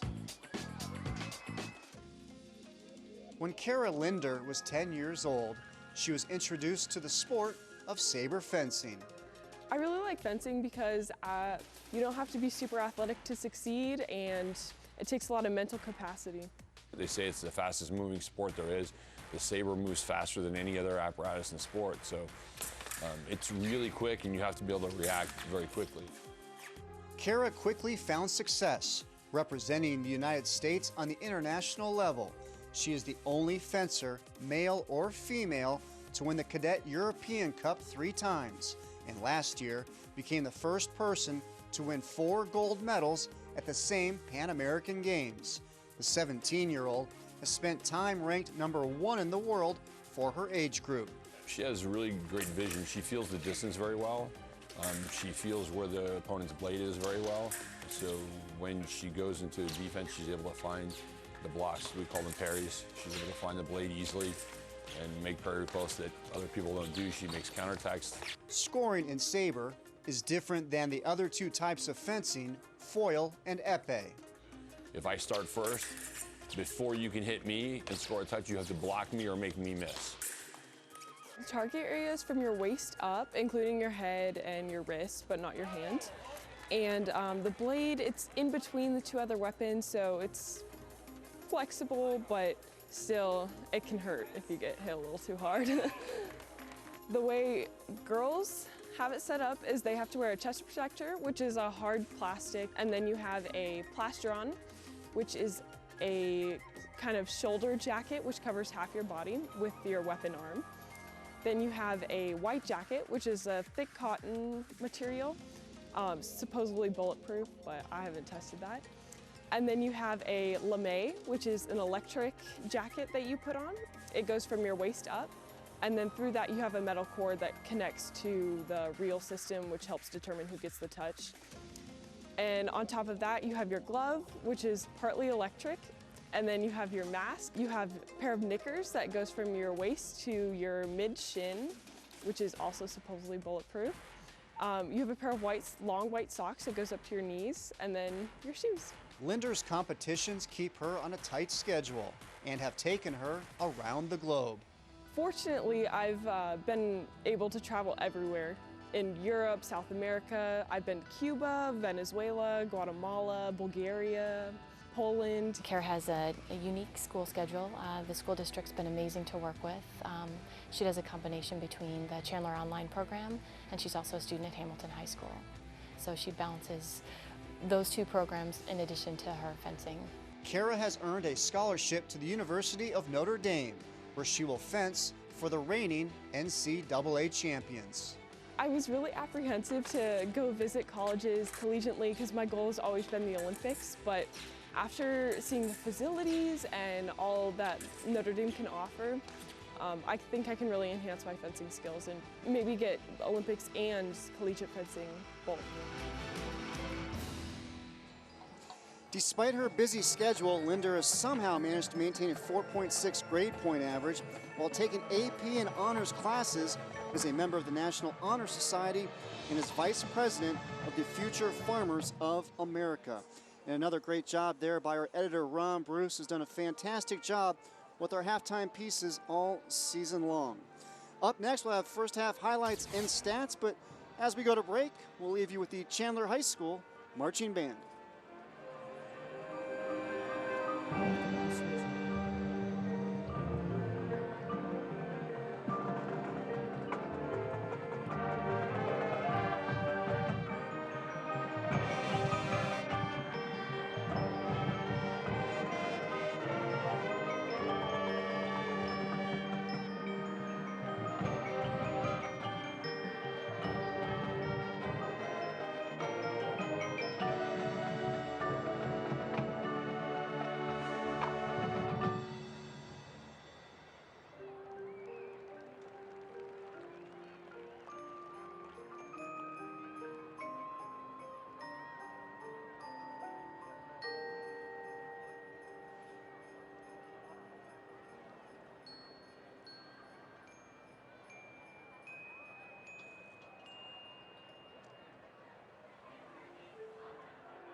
Brandon's played sports since he was about 4 years old. He was playing flag football and tweaked his knee. We ended up taking him to Phoenix Children's. The doctors confirmed that the ACL was torn, and we were given the option to not surgically repair, but then he would have to stop all sports. Brandon was devastated.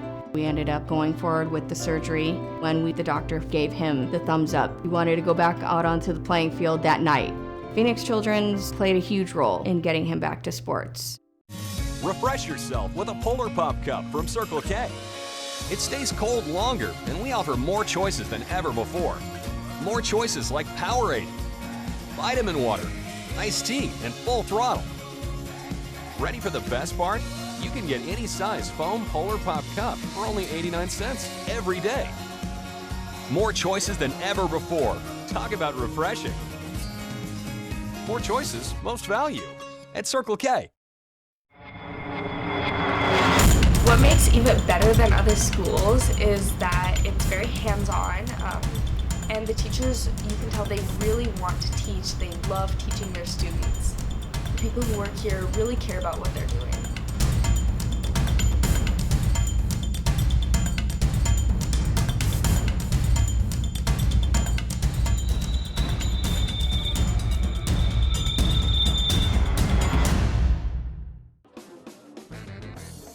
It's halftime here at Chandler High School, and it is the Wolves all over the Hamilton Huskies by a score of 36-7. Chris Harris here along with Dale Hellestray, and Dale, an offensive fireworks, if you will, for the Wolves here in the first half. Yeah, obviously they did basically whatever they wanted to do. Hamilton's defense struggled last week, has struggled here in the first half, and Chandler has taken advantage of that. Let's take a look at the first half highlights from this one here at Austin Field. Yeah, and all the highlights are going to be Chandler. You talk about a lethal combination. You got a quarterback in Conover who can deliver the ball. You got receivers, Romney there, and then they hand the ball off to the dynamic duo there. You see Brooks. You also have Drake Anderson now. You see Shuck throwing the ball down the field. Brendan Rice, the sophomore, big catch there. You know, the highlight offensively for this Hamilton offense is they end up completing the pass to Rice early. Hamilton hanging in there. It was 8-7 at that point. But then you see Drake Anderson, that offensive line for Chandler opening holes. Anderson taking advantage of it. And really, they can score from anywhere on the field. You see Anderson here with the long run right up the middle, and looks like he's running a 100-meter dash. Nobody's going to catch him as he breaks the tape. There's Jarrett Caldwell with the one-handed snag, showing that athleticism and then showing the speed as well. Does a really nice job. Look how smooth he runs, and that's what's so difficult for defenders. When you run that smooth, you usually take bad run angles, good blocking, guys staying on their blocks. As you see the stats there, just a tremendous first half offensively for Chandler. 487 yards total offense. I was trying to do the quick math there, but you knocked it out. Yeah, and then you have the turnovers, 2 for Chandler. The Hamilton defense continues to fight, you know, and they're going to give effort and hopefully get some of these problems fixed. And if you're Sean Aguano, you got to be happy with the team in this locker room right now. Well, you are, but you're also looking at some drop passes and things you can work on if you're this Chandler offense. All right, we're going to step aside again for another quick break. We'll be back with more here at Chandler High School.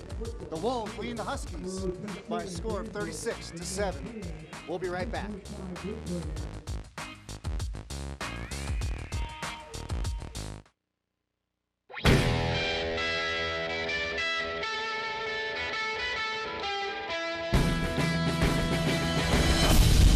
Come on, buddy, you can do it.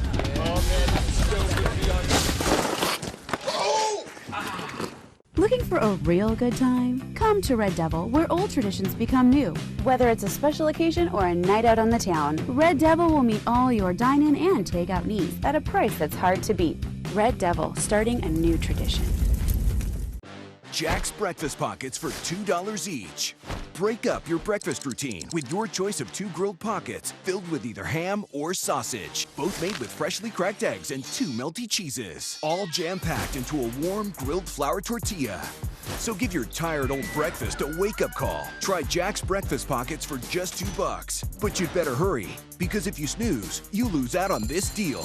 Come try Jack's Breakfast Pockets each for just $2. Only from Jack in the Box. Are you talkies enough? Capital of Iceland. Reykjavik. R-E-E-Y.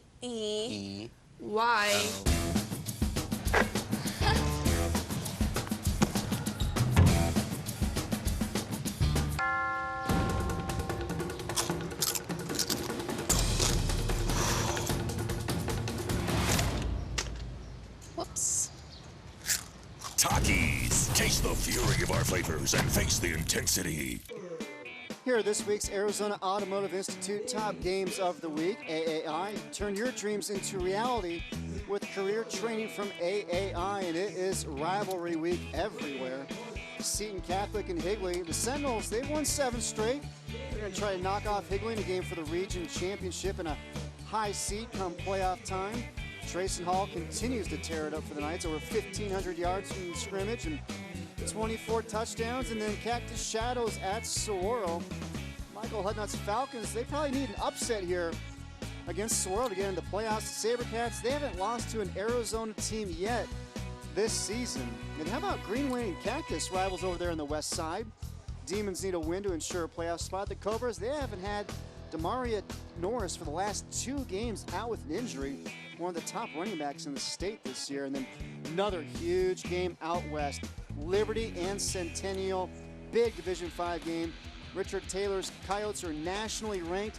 The Lions defense giving up less than 10 points per game. Then you got Williams Field, defending state champs in 5A. They're at Queen Creek, who's undefeated. The Bulldogs, one of 4 undefeated teams in Division V. They lost twice last season to Williams Field. And the Williams Field, they need a win to get a home playoff game. Then you got down south, Marana Mountain View and Cienega. Big Southern Arizona Division V game. Cienega averaging 47 points a game. Mountain View coming off a wild 49-48 overtime loss against Buena. Then you got Desert Ridge and Highland. Jags have won 6 straight. Region title with a win over the Hawks. We're looking for their first 8-game win season since they won 9 games in 2004 under then head coach Preston Jones is over at Perry now. And then how about Horizon and Pinnacle? The rivalry game, region title up for grabs, home playoff game, big game, all across the board. We're going to step aside for another quick break. When we come back, we will have the second half here between Chandler and Hamilton. You're watching the Game Time Game of the Week on YurView. We'll be right back.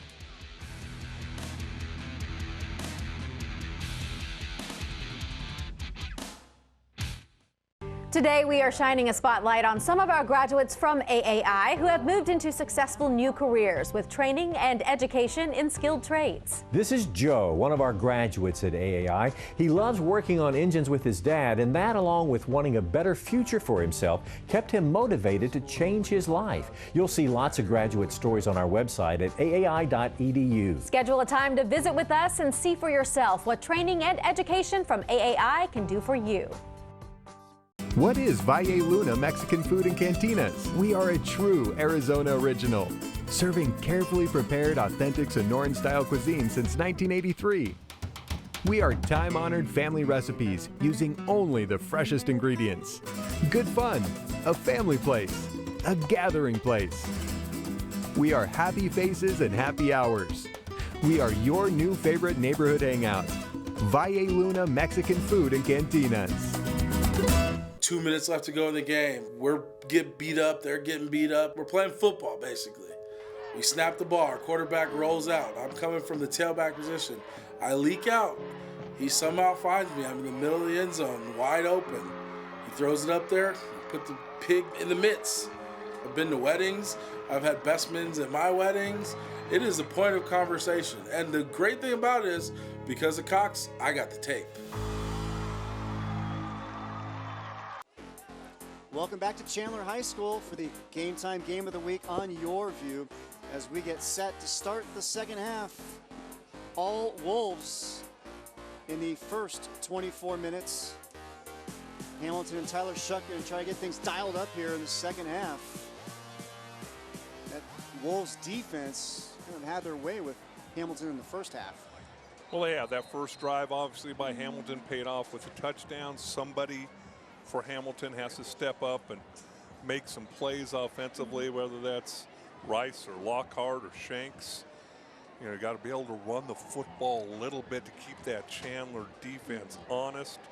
Be interesting to see how hard they try and get the ball to Jordan. And how about Tim Lockhart, the senior wide receiver for Hamilton? He's a part of the art club with the Huskies, and he has done some terrific work. He said he likes drawing, likes painting, likes to put together big pieces that have a lot of detail in it. And this one right here in particular, look at the feathers. They're made out of newspapers.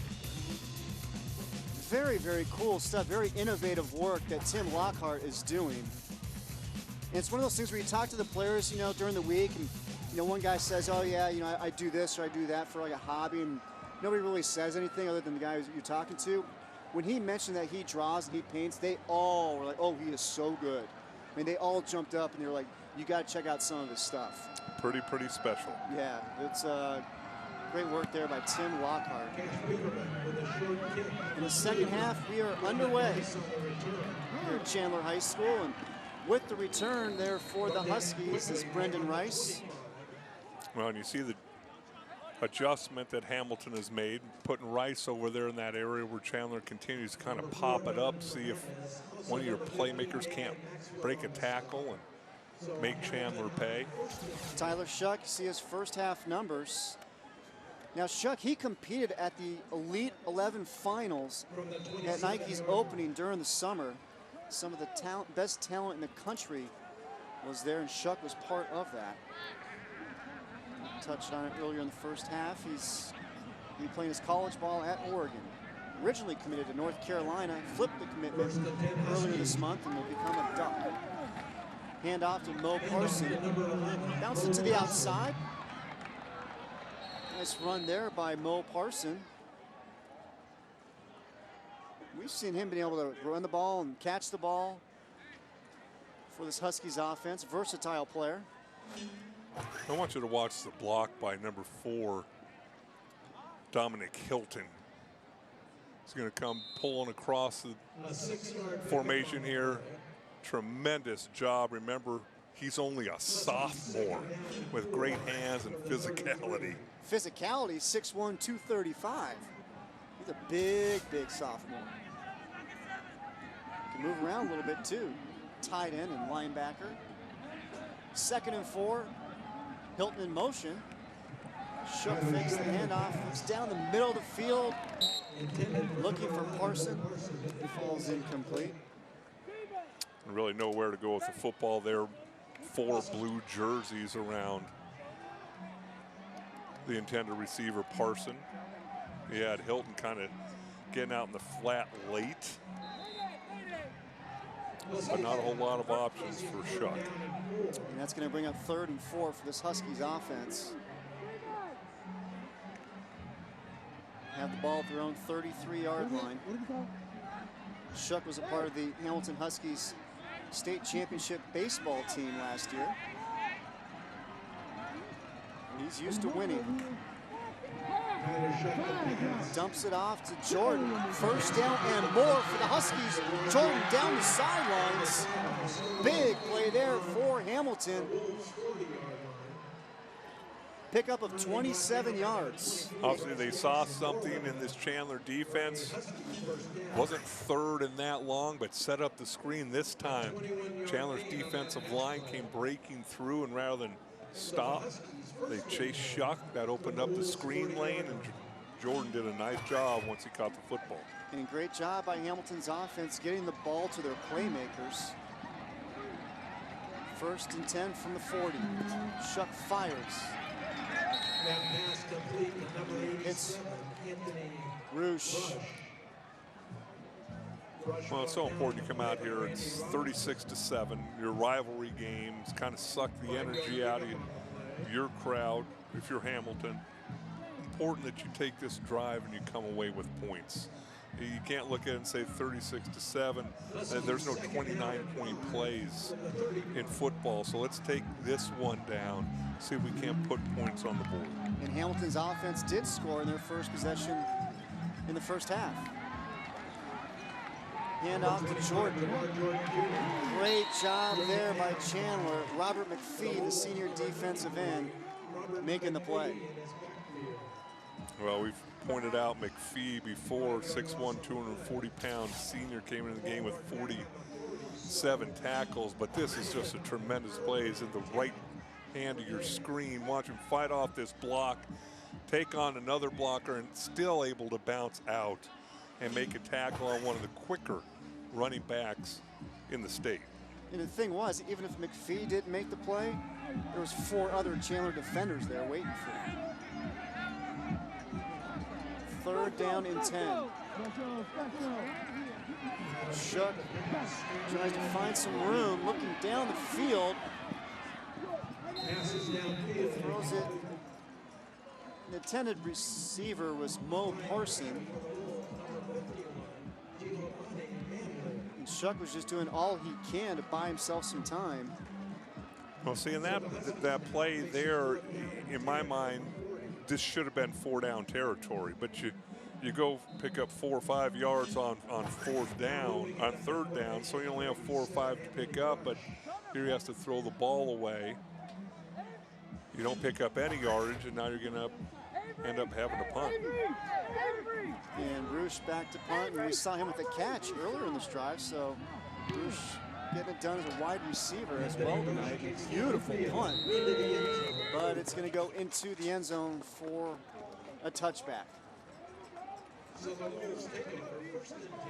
So that Chandler defense continues to do a great job of turning the ball over to their offense. As you see the first half numbers for Jacob Conover. And how about that yards per completion, Dale? 11 completions for 253 yards. Yeah, I'm just as impressed with the 0 turnovers and the control he's had over this offense. 23 yards per catch for Conover. Also, you got big play targets, as you mentioned. Gunnar Romney, Jared Caldwell. This time he tries to find another new wide receiver, number 88, Dasa Puffer. Puffer, a junior.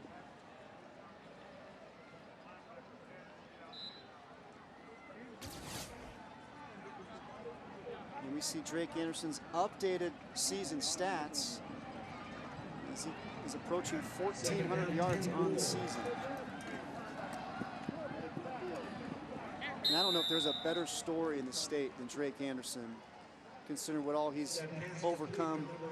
Surgery on both hips.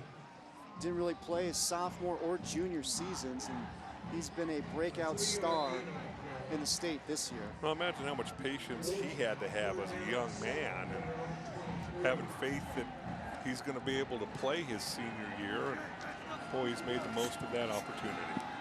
3rd and 7. Conover fires, has Gunnar Romney. Romney is committed to go to BYU next year, and they're going to like to see him up there in Provo. So nice to have big targets. That was thrown over a linebacker who was underneath him. You can throw the ball high to a 6'3" receiver, and Romney goes up and catches the football. 1st and 10 Wolves. Conover fires again. Caldwell this time. And that's another thing that Conover does a really nice job of, is spreading the ball to all of his different targets. Well, and obviously a lot of that goes with the play calling, but it's just, you're going to read one defensive player, and whether it's that linebacker, if he steps in, the ball's coming out. If he steps out, you're handing the ball off. They simplify the offense, and Conover makes it look very simple. Now it's a handoff to Anderson. He picks up another 1st down. And he's all fired up as he pops off the ground, smiling. Well, you see his build. Obviously, we've talked about his speed, his elusiveness.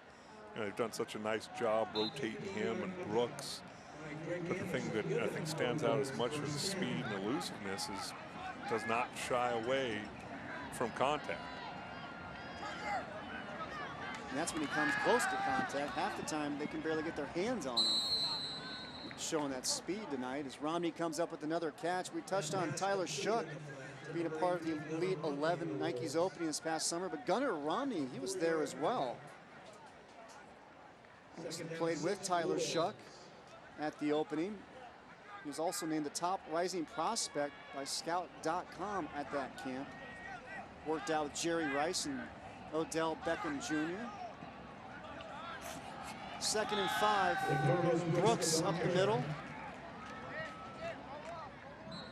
Well, the thing about the way Chandler's running their offense right now, this is a ball control type offense. You hand the ball off, you gain 3 or 4 yards. You throw a quick pass, you gain 4 or 5 yards. They're not taking shots necessarily down the field unless that opportunity presents itself. But this is just like handing the ball off play after play, but you're making a defense have to defend 55, 54 yards of the football field and width.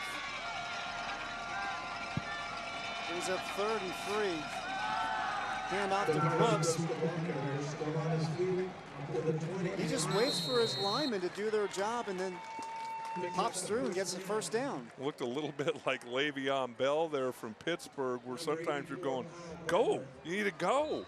But when it's time to go, he goes. And, you know, 3rd and short, you're like, well, just stick it up in there and pick up the 1st down. But Brooks able to dance around a little bit, pick his hole, lower his shoulder, and drive the pile.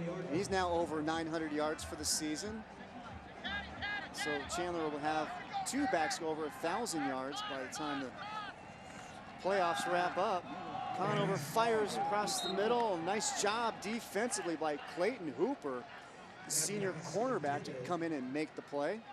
Yeah, Hooper came into the game, 5 interceptions on the season, 45 tackles. You know, he's active, physical, able to knock that ball down. Coach Banaszewski said Hooper's got great ball skills and showed it there with that nice play. He's got some offers from Division II and Division III schools. 2nd and 10 Wolves, 2 receivers split to the right. In motion comes Romney, picks up some blocks, gets to the corner. It's brought down out of bounds by Gabriel Jarogi. Jarogi is slow to get up. Well, he stepped in for Javen Wright. To Wright sustained the high ankle sprain. You can see the fly sweep again, all those big bodies getting outside. You can see those white jerseys fighting to get out there, and falls down on that left shoulder. Gonna come right into your living room and join you for some hot chocolate. That would be our man Garrett Savage. Man in the camera down there. Getting a great shot. And you can see right there, Jarogi kind of nursing that left shoulder.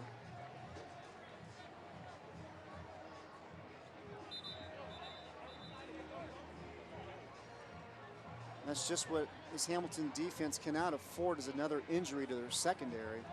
As you say, Jarogi was already replacing Javen Wright. This will be the 10th play of the drive, the longest drive of the night for the Wolves. 3 minutes and 13 seconds time of possession here. 1st and goal. Chandler from the 7. Handoff, Brooks right side, cuts it back in, touchdown Chandler. To Carlos Brooks from 7 yards out, the 3rd touchdown on the night for the junior. Tremendous job by that offensive line. Just see these guys all get their bodies to the play side, staying on blocks. You see number 10 there, Caldwell blocking. We see him make some tremendous catches. You know, very unselfish football team for Chandler. Peterman's extra point, it's up and it is good. It's time to take a Circle K Polar Pop timeout. Chandler leading Hamilton by a score of 43-7. Stay tuned for more Game Time on YurView after the Circle K Polar Pop timeout.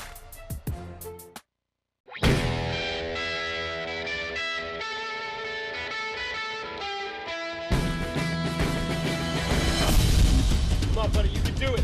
Oh, man, this is so good to be on. Oh! Looking for a real good time? Come to Red Devil, where old traditions become new. Whether it's a special occasion or a night out on the town, Red Devil will meet all your dine-in and take-out needs at a price that's hard to beat. Red Devil, starting a new tradition. What makes even better than other schools is that it's very hands-on. And the teachers, you can tell they really want to teach. They love teaching their students. The people who work here really care about what they're doing.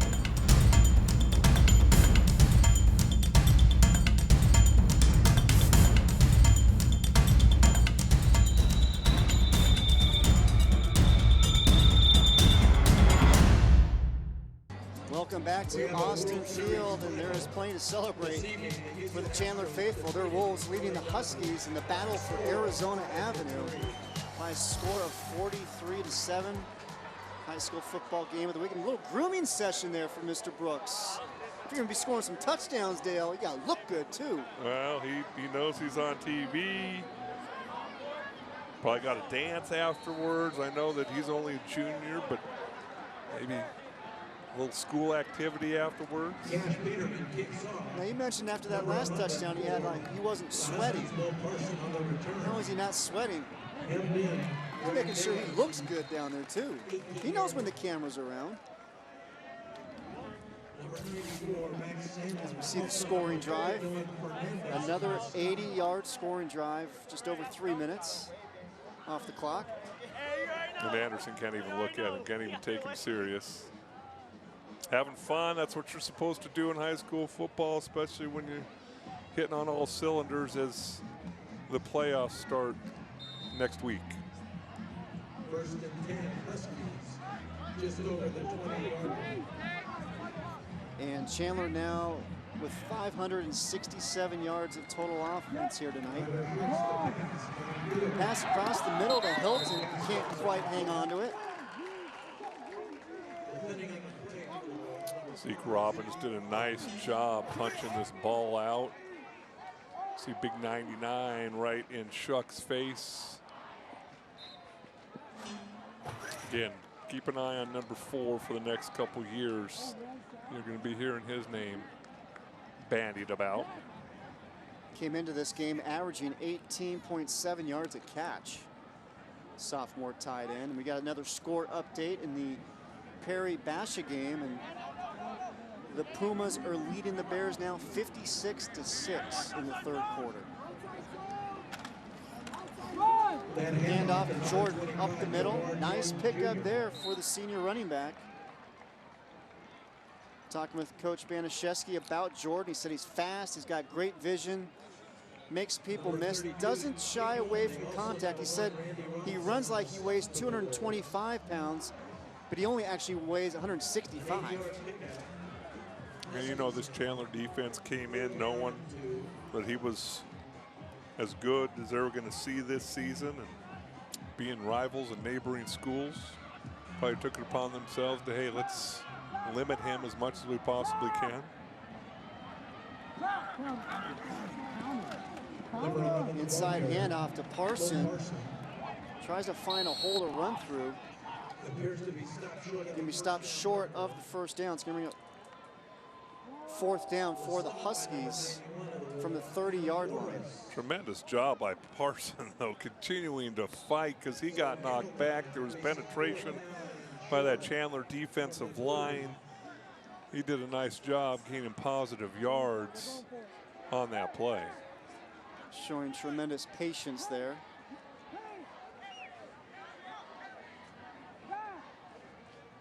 As we see the rushing yards, Chandler with 277, Hamilton with 145.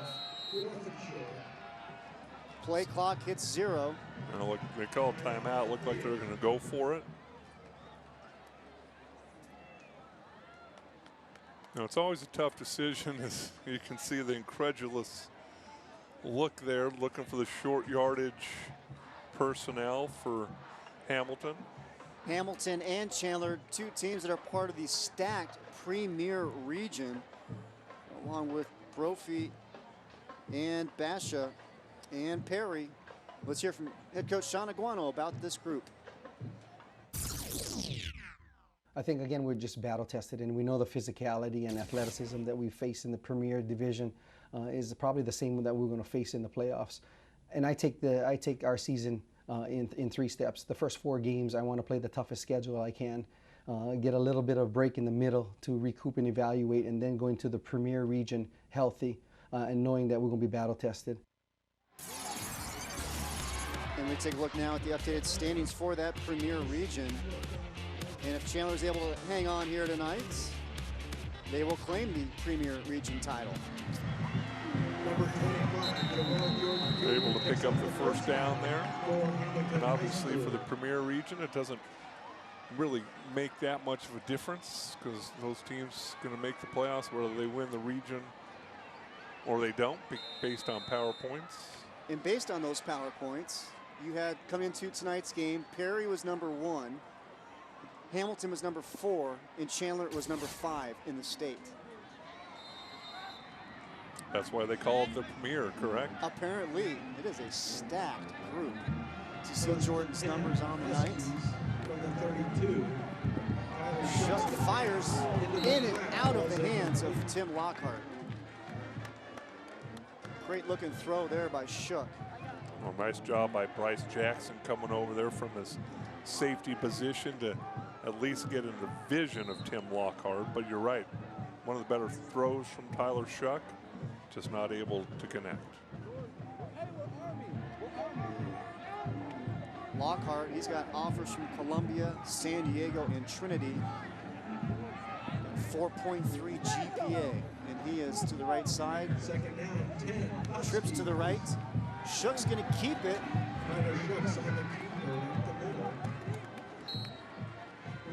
Pickup of about 3.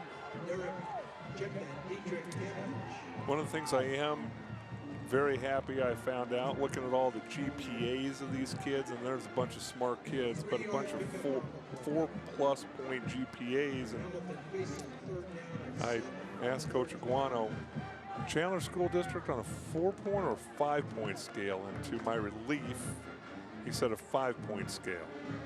But Chandler High School, obviously one of the more challenging academic high schools in the state. Absolutely. They're an IBC program, which helps draw a lot of academic kids as well. As Shook's pass falls incomplete there on 3rd down. We'll bring it 4th down and 7 for the Huskies. And it's one of those situations, if you're Dick Baniszewski and Deke shoots, you're sitting here, it's 43-7. There's 2 minutes, 47 seconds left in the 3rd quarter. How aggressive are you offensively? Do you just try and put a drive together? You're going to chuck the ball down the field. How are you going to handle a situation like this? Because obviously, when you're at Hamilton High School, you're not in this situation very often. Fair catch is called by De La Torre. And that's the thing. I mean, Hamilton is used to being on the other end of games like this. They're used to blowing out opponents. So this is definitely something new for the Huskies. Well, and I know you talked with the coaching staff earlier this week from Hamilton, and their team's slogan, BLAST, they came up with as a team and a staff, stands for brotherhood, love, accountability, sacrifice, and trust. And all that's going to come into play as they get ready for the playoffs next week. Absolutely, they definitely have to stick together. Drake Anderson takes the pitch, gets to the outside. Another nice pickup there for Drake Anderson, and we're going to have a penalty flag after the play near the Chandler sideline. Again, look at the blocking downfield by the skilled guys for Chandler. That's just so tremendous. And again, at some point, unsportsmanlike conduct. Chandler, number 2, 15. Chandler, number 2, 15 yards from the end of the run. 1st down.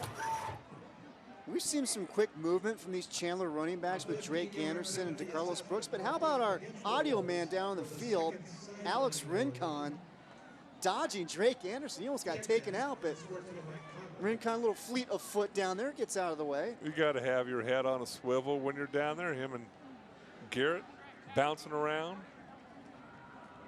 I thought that was going to be a tackle out of bounds, but it was for Drake Anderson. You see Garrett with the big smile carrying that 90-pound camera around like it's a loaf of bread.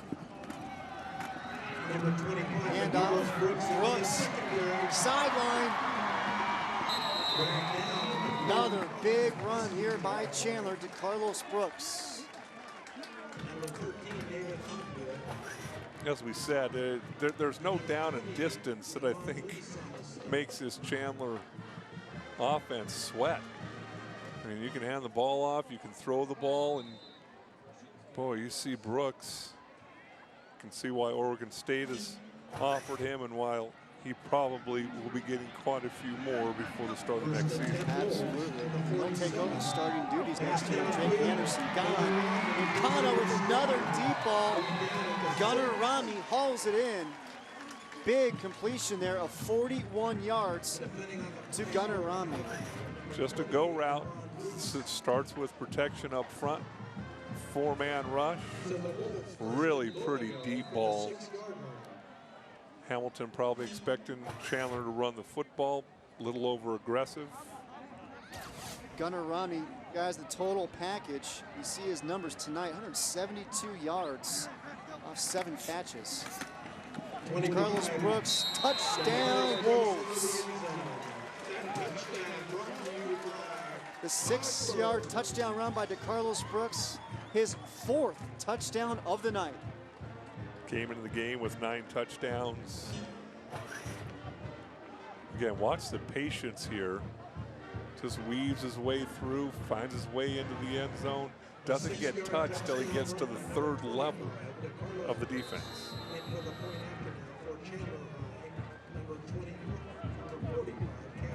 Peterman on for the extra point. Up and good. Wolves push their lead to 50-7. Watch the interior of this offensive line. Again, when you get to the 3rd level without being touched, you got to tip your cap to the big hogs up front. Pena, Jan, Tansmore, Magale, Rael. And when you got guys like Anderson and Brooks running the ball behind them and Conover slinging it. Well, and Romney and Caldwell and Hart and Leibrock catching it. They're a well-oiled machine. See the scoring drive. 4 plays, 76 yards in just 41 seconds, and it was the big pass play from Conover to Romney. And he's still checking out that hair. Well, it was 76 yards, but remember, it's an extra 15 yards because of the Anderson penalty. 657 total yards for Chandler. 330 throwing the football, 327 rushing. I would say that's a pretty balanced attack. And what did Coach Aguano tell you before the game about the type of balance he was looking for? Yeah, looking 50-50. Well, he's going to have to run the ball for 3 more yards than he passes it for in the 4th quarter to have that come true, but that's obviously as close as you're going to get. And that Hamilton offense comes back out onto the field.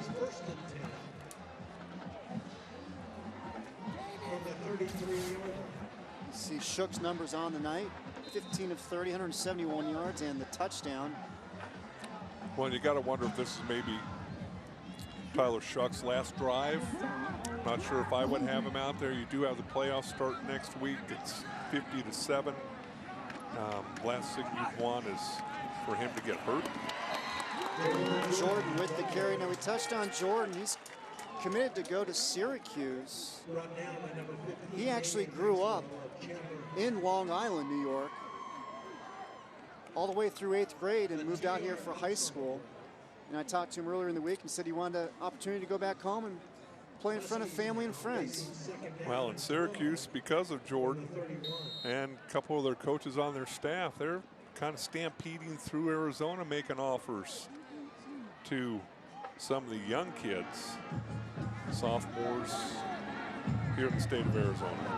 And Orange had a big win a couple weeks ago against Clemson, led by their head coach Dino Babers, former assistant coach at U of A.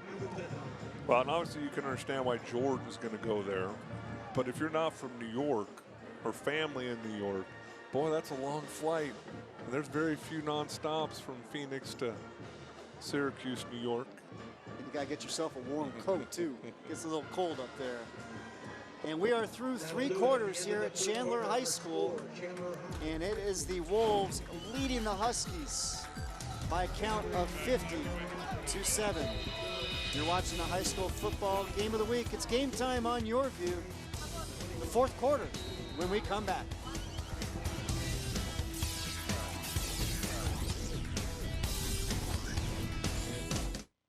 What is Valle Luna Mexican Food and Cantinas? We are a true Arizona original, serving carefully prepared, authentic Sonoran-style cuisine since 1983. We are time-honored family recipes using only the freshest ingredients. Good fun, a family place, a gathering place.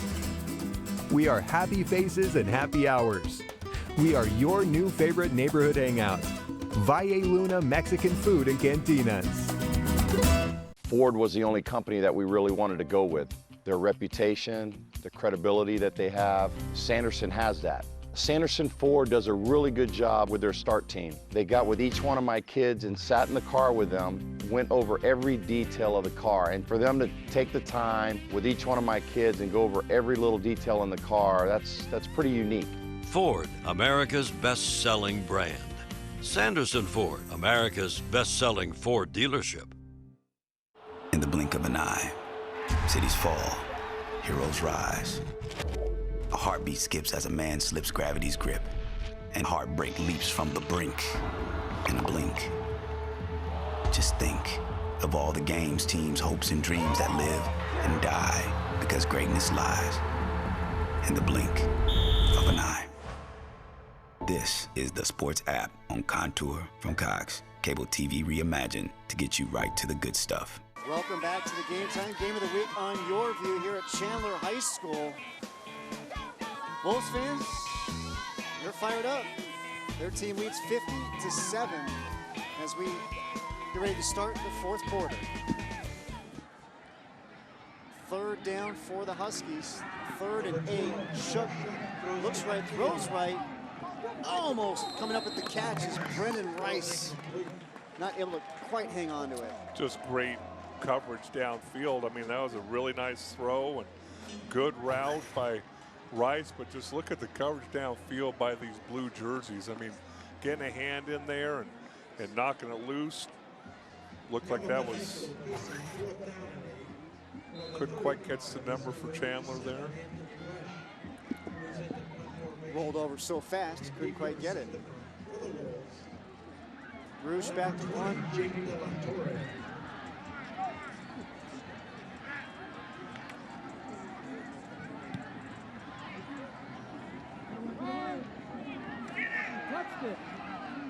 Falling down on the ball for Chandler was Tamir Waters, and it was Tamir Waters, I believe, that was on the coverage of that previous play on Brendan Rice. Oh, very alert play there. Ball bounced off a Chandler cover man, jump on the ball. And it looks like we're gonna have a quarterback change here for Chandler. And coming in will be the senior, Billy Bolger, who did a great job of filling in for Jacob Conover when Conover missed 5 games earlier in the season due to a sprained AC joint in his right shoulder, an injury he suffered against IMG Academy. So Bolger with the throw out in the flat to De La Torre. Nice pickup there. First down, Wolves. Well, the thing about Billy Bolger, I mean, Coach Iguano couldn't say enough nice things about him before the game. Here's a guy who could have transferred out. Coach Iguano said, hey, I totally understand. We can try and help you. And Billy said, no, I want to stay here. As a kid with a 4.67 GPA, 34 on his ACT, and a little bit bothered that he only scored 34. I think I took it 3 times. I don't know if all 3 of them added up. Get to 34. And they're on the run for Chandler.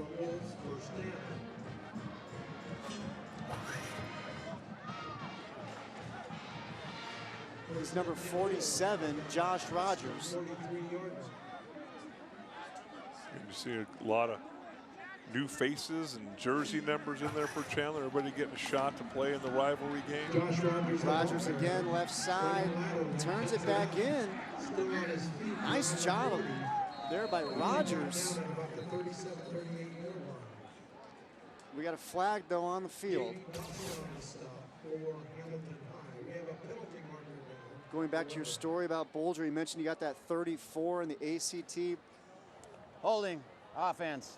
Number 74, 10 yards from the spot of the foul. Still first down. That's 34 out of a perfect score of 36. And felt he knew the questions that he missed and wants to take it again. And, you know, that's a kid who's driven more than the average kid. And it's just refreshing to hear, you know, the good things coaches say about him. And like you said, 64% completion rate. Did a great job filling in for Conover. Ball's on the ground. Boulder able to fall down on it. See, shows his smarts on the field too. Ball's on the ground, just fall on it. Don't try to make a play. So you see his numbers and you see his leadership ability, and MIT's inquired about him. MIT has inquired about him. So that means you're pretty smart, that right? Means you're very, very smart, and obviously a kid that they want, which is spectacular. Ball's on the ground again, still on the ground. Huskies come away with it. Number 88 on the recovery, Jeremiah Trojan. Well, and obviously got a bunch of different guys in here, so things are a little bit off. Running back running into the quarterback, ball's on the ground. That's 2 times in a row the ball's been on the ground. You still see Hamilton flying to the football, which is a testament to the players and that coaching staff. So that will bring Hamilton's offense back out onto the field. And it looks like we have a new quarterback now for Hamilton as well. That will be Peyton Poe, the junior. Number 7, the ball carrier. And he's got the handoff to Malik Chandler, senior running back. So both teams getting some backups into the game.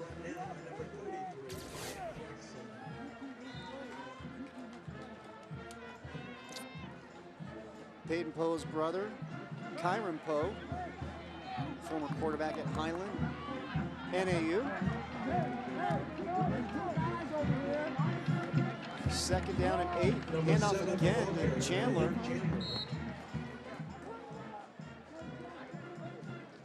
Clock continues to run. 6:45 remaining here, 4th quarter. Chandler leading Hamilton 50-7. Well, I think it's smart both teams getting backups in, and obviously the score dictates that, but the time of the season dictates that. Want to be as healthy as you can as the playoffs get started next week. And this game was 8-7 Chandler. Wolves have scored 42 unanswered points. 3rd and 4 for the Huskies. Hand off to Chandler once again. He's going to be marked about a yard short of a first down.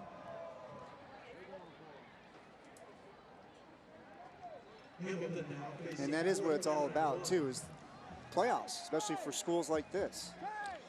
At the end of the day, you know, again, talking to Sean Aguano before the game, likes to schedule those tough games early in the season. And, you know, it's the team's choice. You win a state championship, you can choose to put the record on there or not. That's completely up to you. But, you know, you play some tough competition early in the season and kind of get you ready for the playoffs. So the first time you face adversity isn't playoff time, and you haven't faced it all year long. Well, I would say Chandler is about as ready as they can be right now heading into the postseason.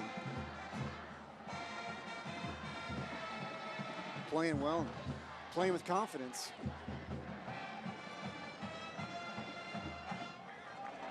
First and 10, Hamilton from the 21.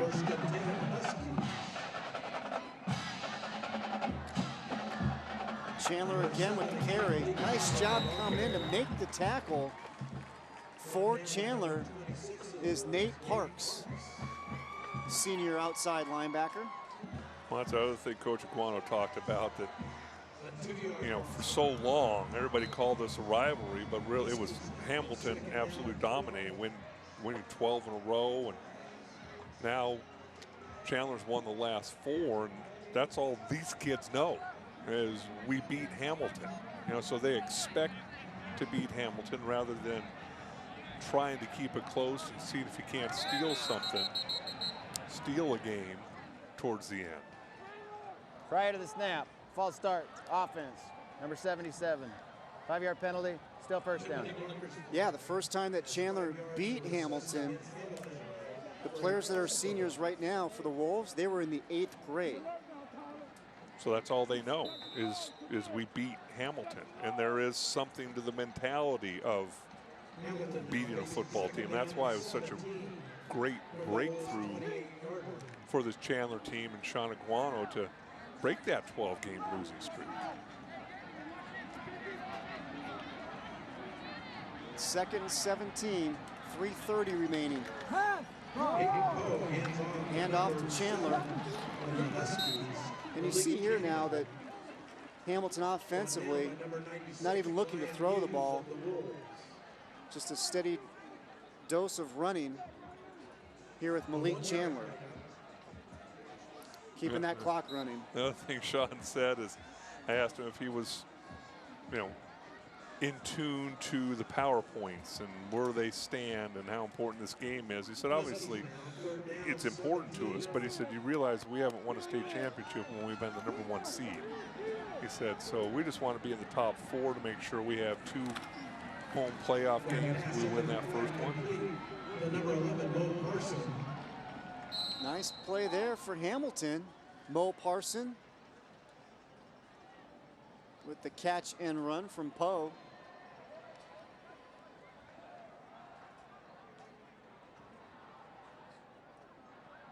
Poe, just a junior. 6'1", 150 pounds. Looks like he'll be taking over this Huskies offense next season with Tyler Shuck moving on to Oregon.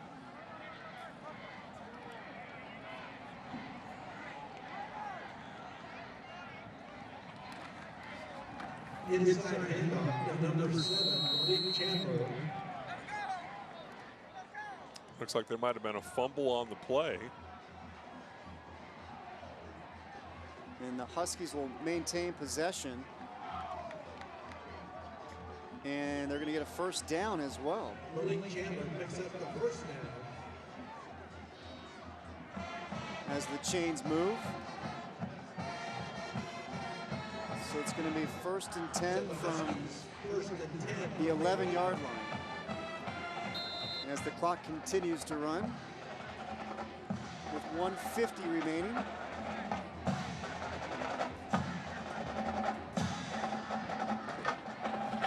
Oh, to Larson, juggles, still juggling, can't quite hang on to it. Boy, that would have been a highlight of all highlights if he came up with that football and concentrated on it all the way through, full well knowing once the ball's up in the air here, there's blue jerseys circling in on me.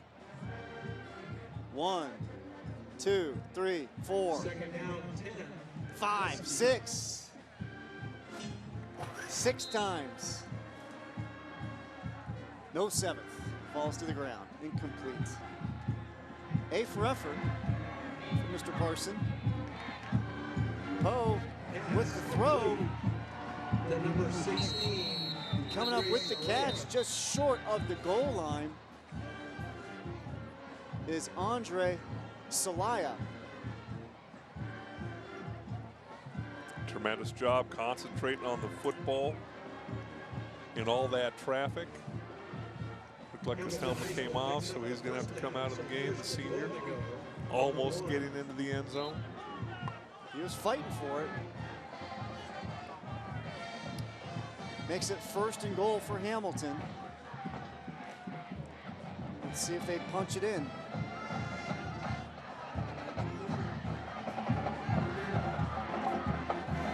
Poe goes under center, hands it off to Chandler. Chandler able to twist his way into the end zone. Touchdown, Huskies.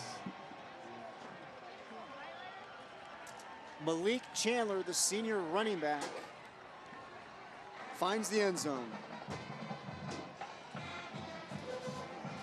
Into the point after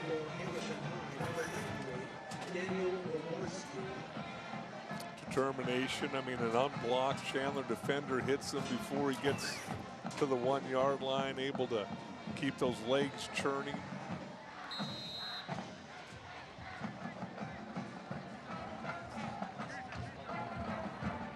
On now for the extra point is Daniel Obarski, junior kicker. It's up and it is good. That kick is good. And it's time to take another Circle K Polar Pop timeout. Chandler leading Hamilton by a score of 50-14. Stay tuned for more game time on YurView after the Circle K Polar Pop timeout. Brandon's played sports since he was about 4 years old. He was playing flag football and tweaked his knee. We ended up taking him to Phoenix Children's. The doctors confirmed that the ACL was torn, and we were given the option to not surgically repair, but then he would have to stop all sports. Brandon was devastated. We ended up going forward with the surgery when the doctor gave him the thumbs up. He wanted to go back out onto the playing field that night. Phoenix Children's played a huge role in getting him back to sports. What makes even better than other schools is that it's very hands-on, and the teachers, you can tell they really want to teach. They love teaching their students. The people who work here really care about what they're doing.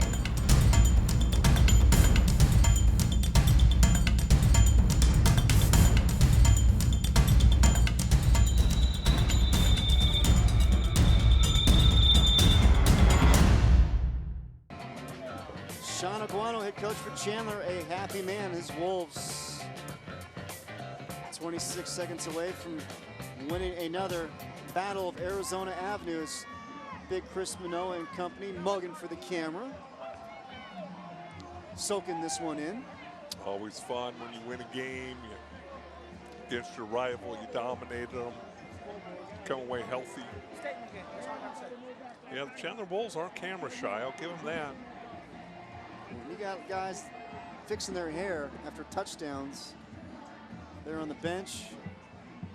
You know you're comfortable. Feeling good about yourself. Number 98, Daniel Obarski. Daniel Obarski set to kick it away. Hamilton High School. Junior kicker. Talking with head coach Dick Banaszewski. He said Obarski's got a leg on him. He said he's got range up to 56 yards on field goals. Showing that leg there. And I guess Jacob Conover's going to come in to take that final snap. Well, I think Coach Aguano and the staff saw enough of the ball on the ground that last series to come in and take a knee. Let's just snap the ball to Conover and get this thing over with. You got your starting center back, you got your starting offensive line back in, take a knee.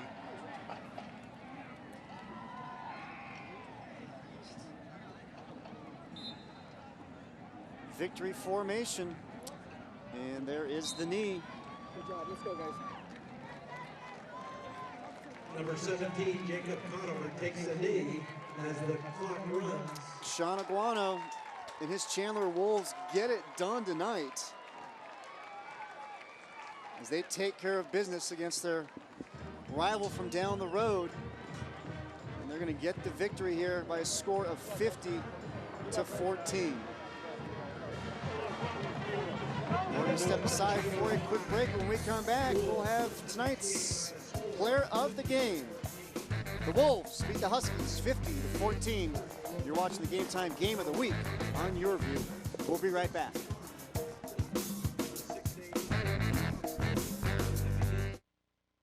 Are you talkies enough? Capital of Iceland. Reykjavik. R-E-E-Y.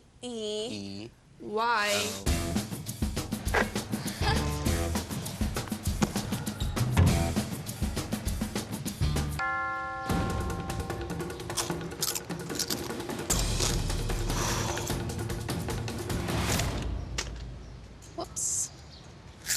Talkies. Taste the fury of our flavors and face the intensity. Refresh yourself with a Polar Pop Cup from Circle K. It stays cold longer, and we offer more choices than ever before. More choices like Powerade, vitamin water, iced tea, and full throttle. Ready for the best part? You can get any size foam Polar Pop cup for only 89 cents every day. More choices than ever before. Talk about refreshing. More choices, most value. At Circle K.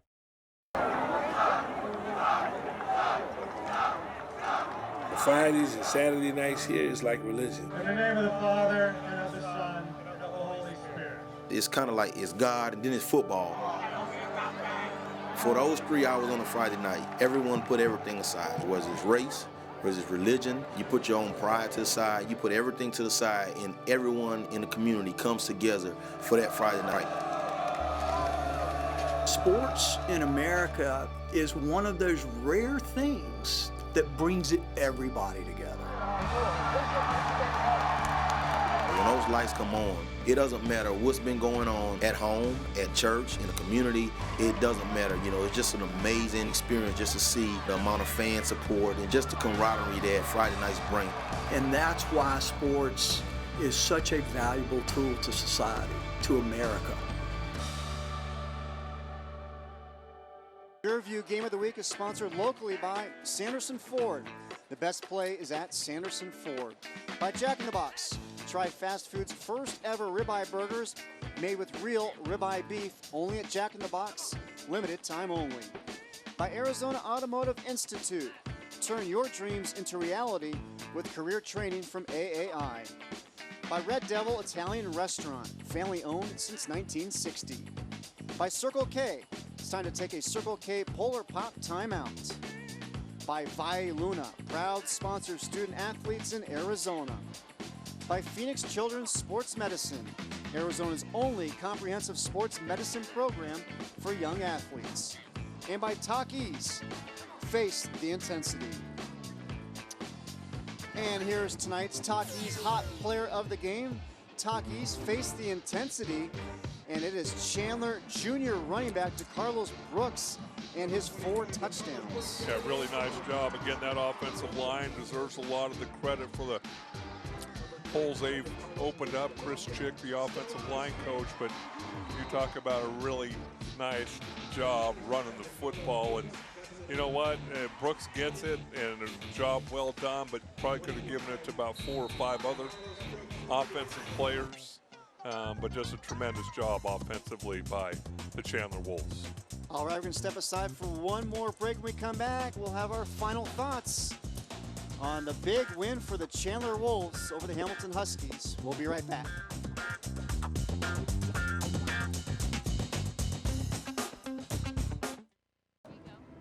Hey, little man. I'm your new house. Come on in. This is going to be great. Watch what we can do together. Lights. Ta-da! Locks. Not bad, huh? Oh, and this. I've been saving this for you. You take care of the universe, I'll take care of you. Cox Home Life, home security and automation. Why am I sitting here at this ridiculously long table in the middle of nowhere? To invite all my friends in the industry to try this.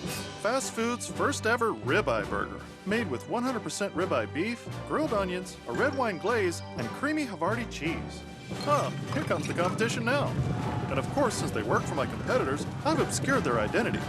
Except for this guy. He is so screwed. Try my new Havarti and grilled onion and all-American ribeye burgers. I'm Kevin Gray, host of Sustainability in the Desert. Join me as we explore ways our community is striving to be sustainable. We'll see how the history of SRP is helping to conserve water today, and we'll find out what the City of Phoenix is doing to curb waste. Plus, we'll learn how the Maricopa County Food System Coalition is helping the environment by supporting locally grown food. Watch Sustainability in the Desert, Sunday and Monday only on YurView. Brought to you in part by the Maricopa County Food System Coalition.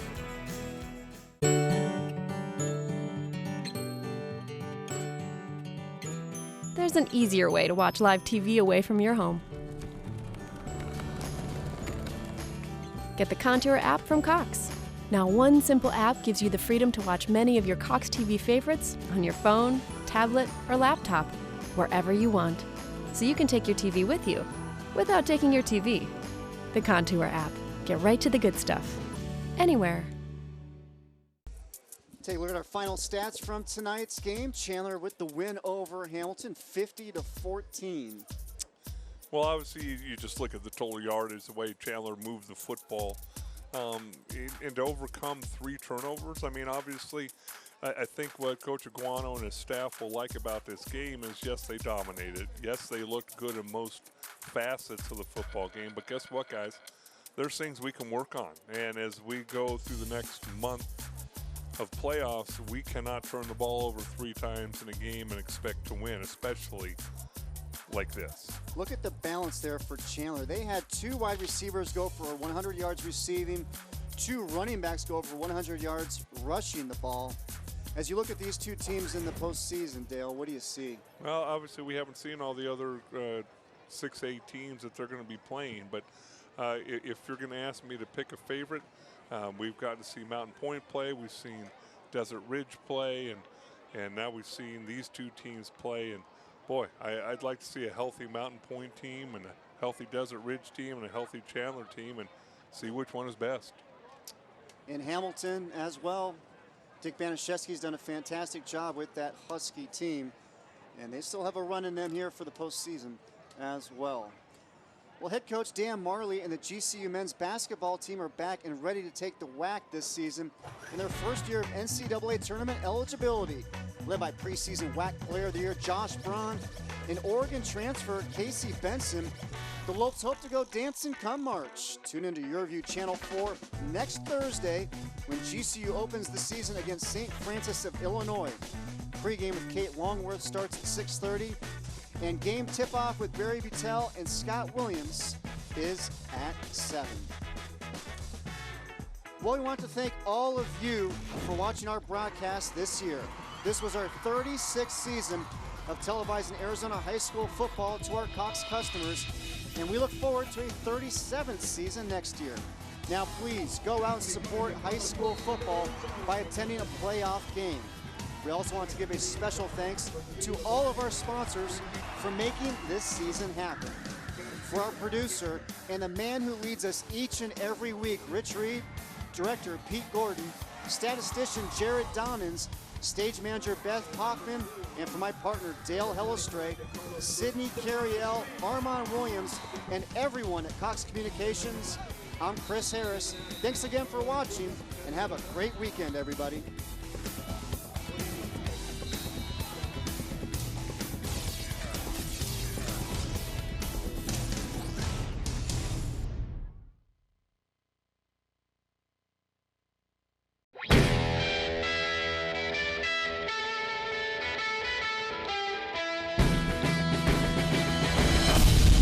Come on, buddy, you can do it.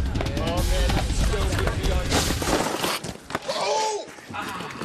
Looking for a real good time? Come to Red Devil, where old traditions become new. Whether it's a special occasion or a night out on the town, Red Devil will meet all your dine-in and take-out needs at a price that's hard to beat. Red Devil, starting a new tradition. Join Jane Manzuras on Creative Living as she shares fun and inspiring ideas for enriching your life. I'm Jane Manzuras, and on the next Creative Living, it's Halloween DIY time. We'll learn how to make a cool Halloween craft, plus an easy costume for your kiddo and a great idea on what to do with leftover candy. Watch Creative Living only on YurView. Check your local listings for air times or visit YurView.com.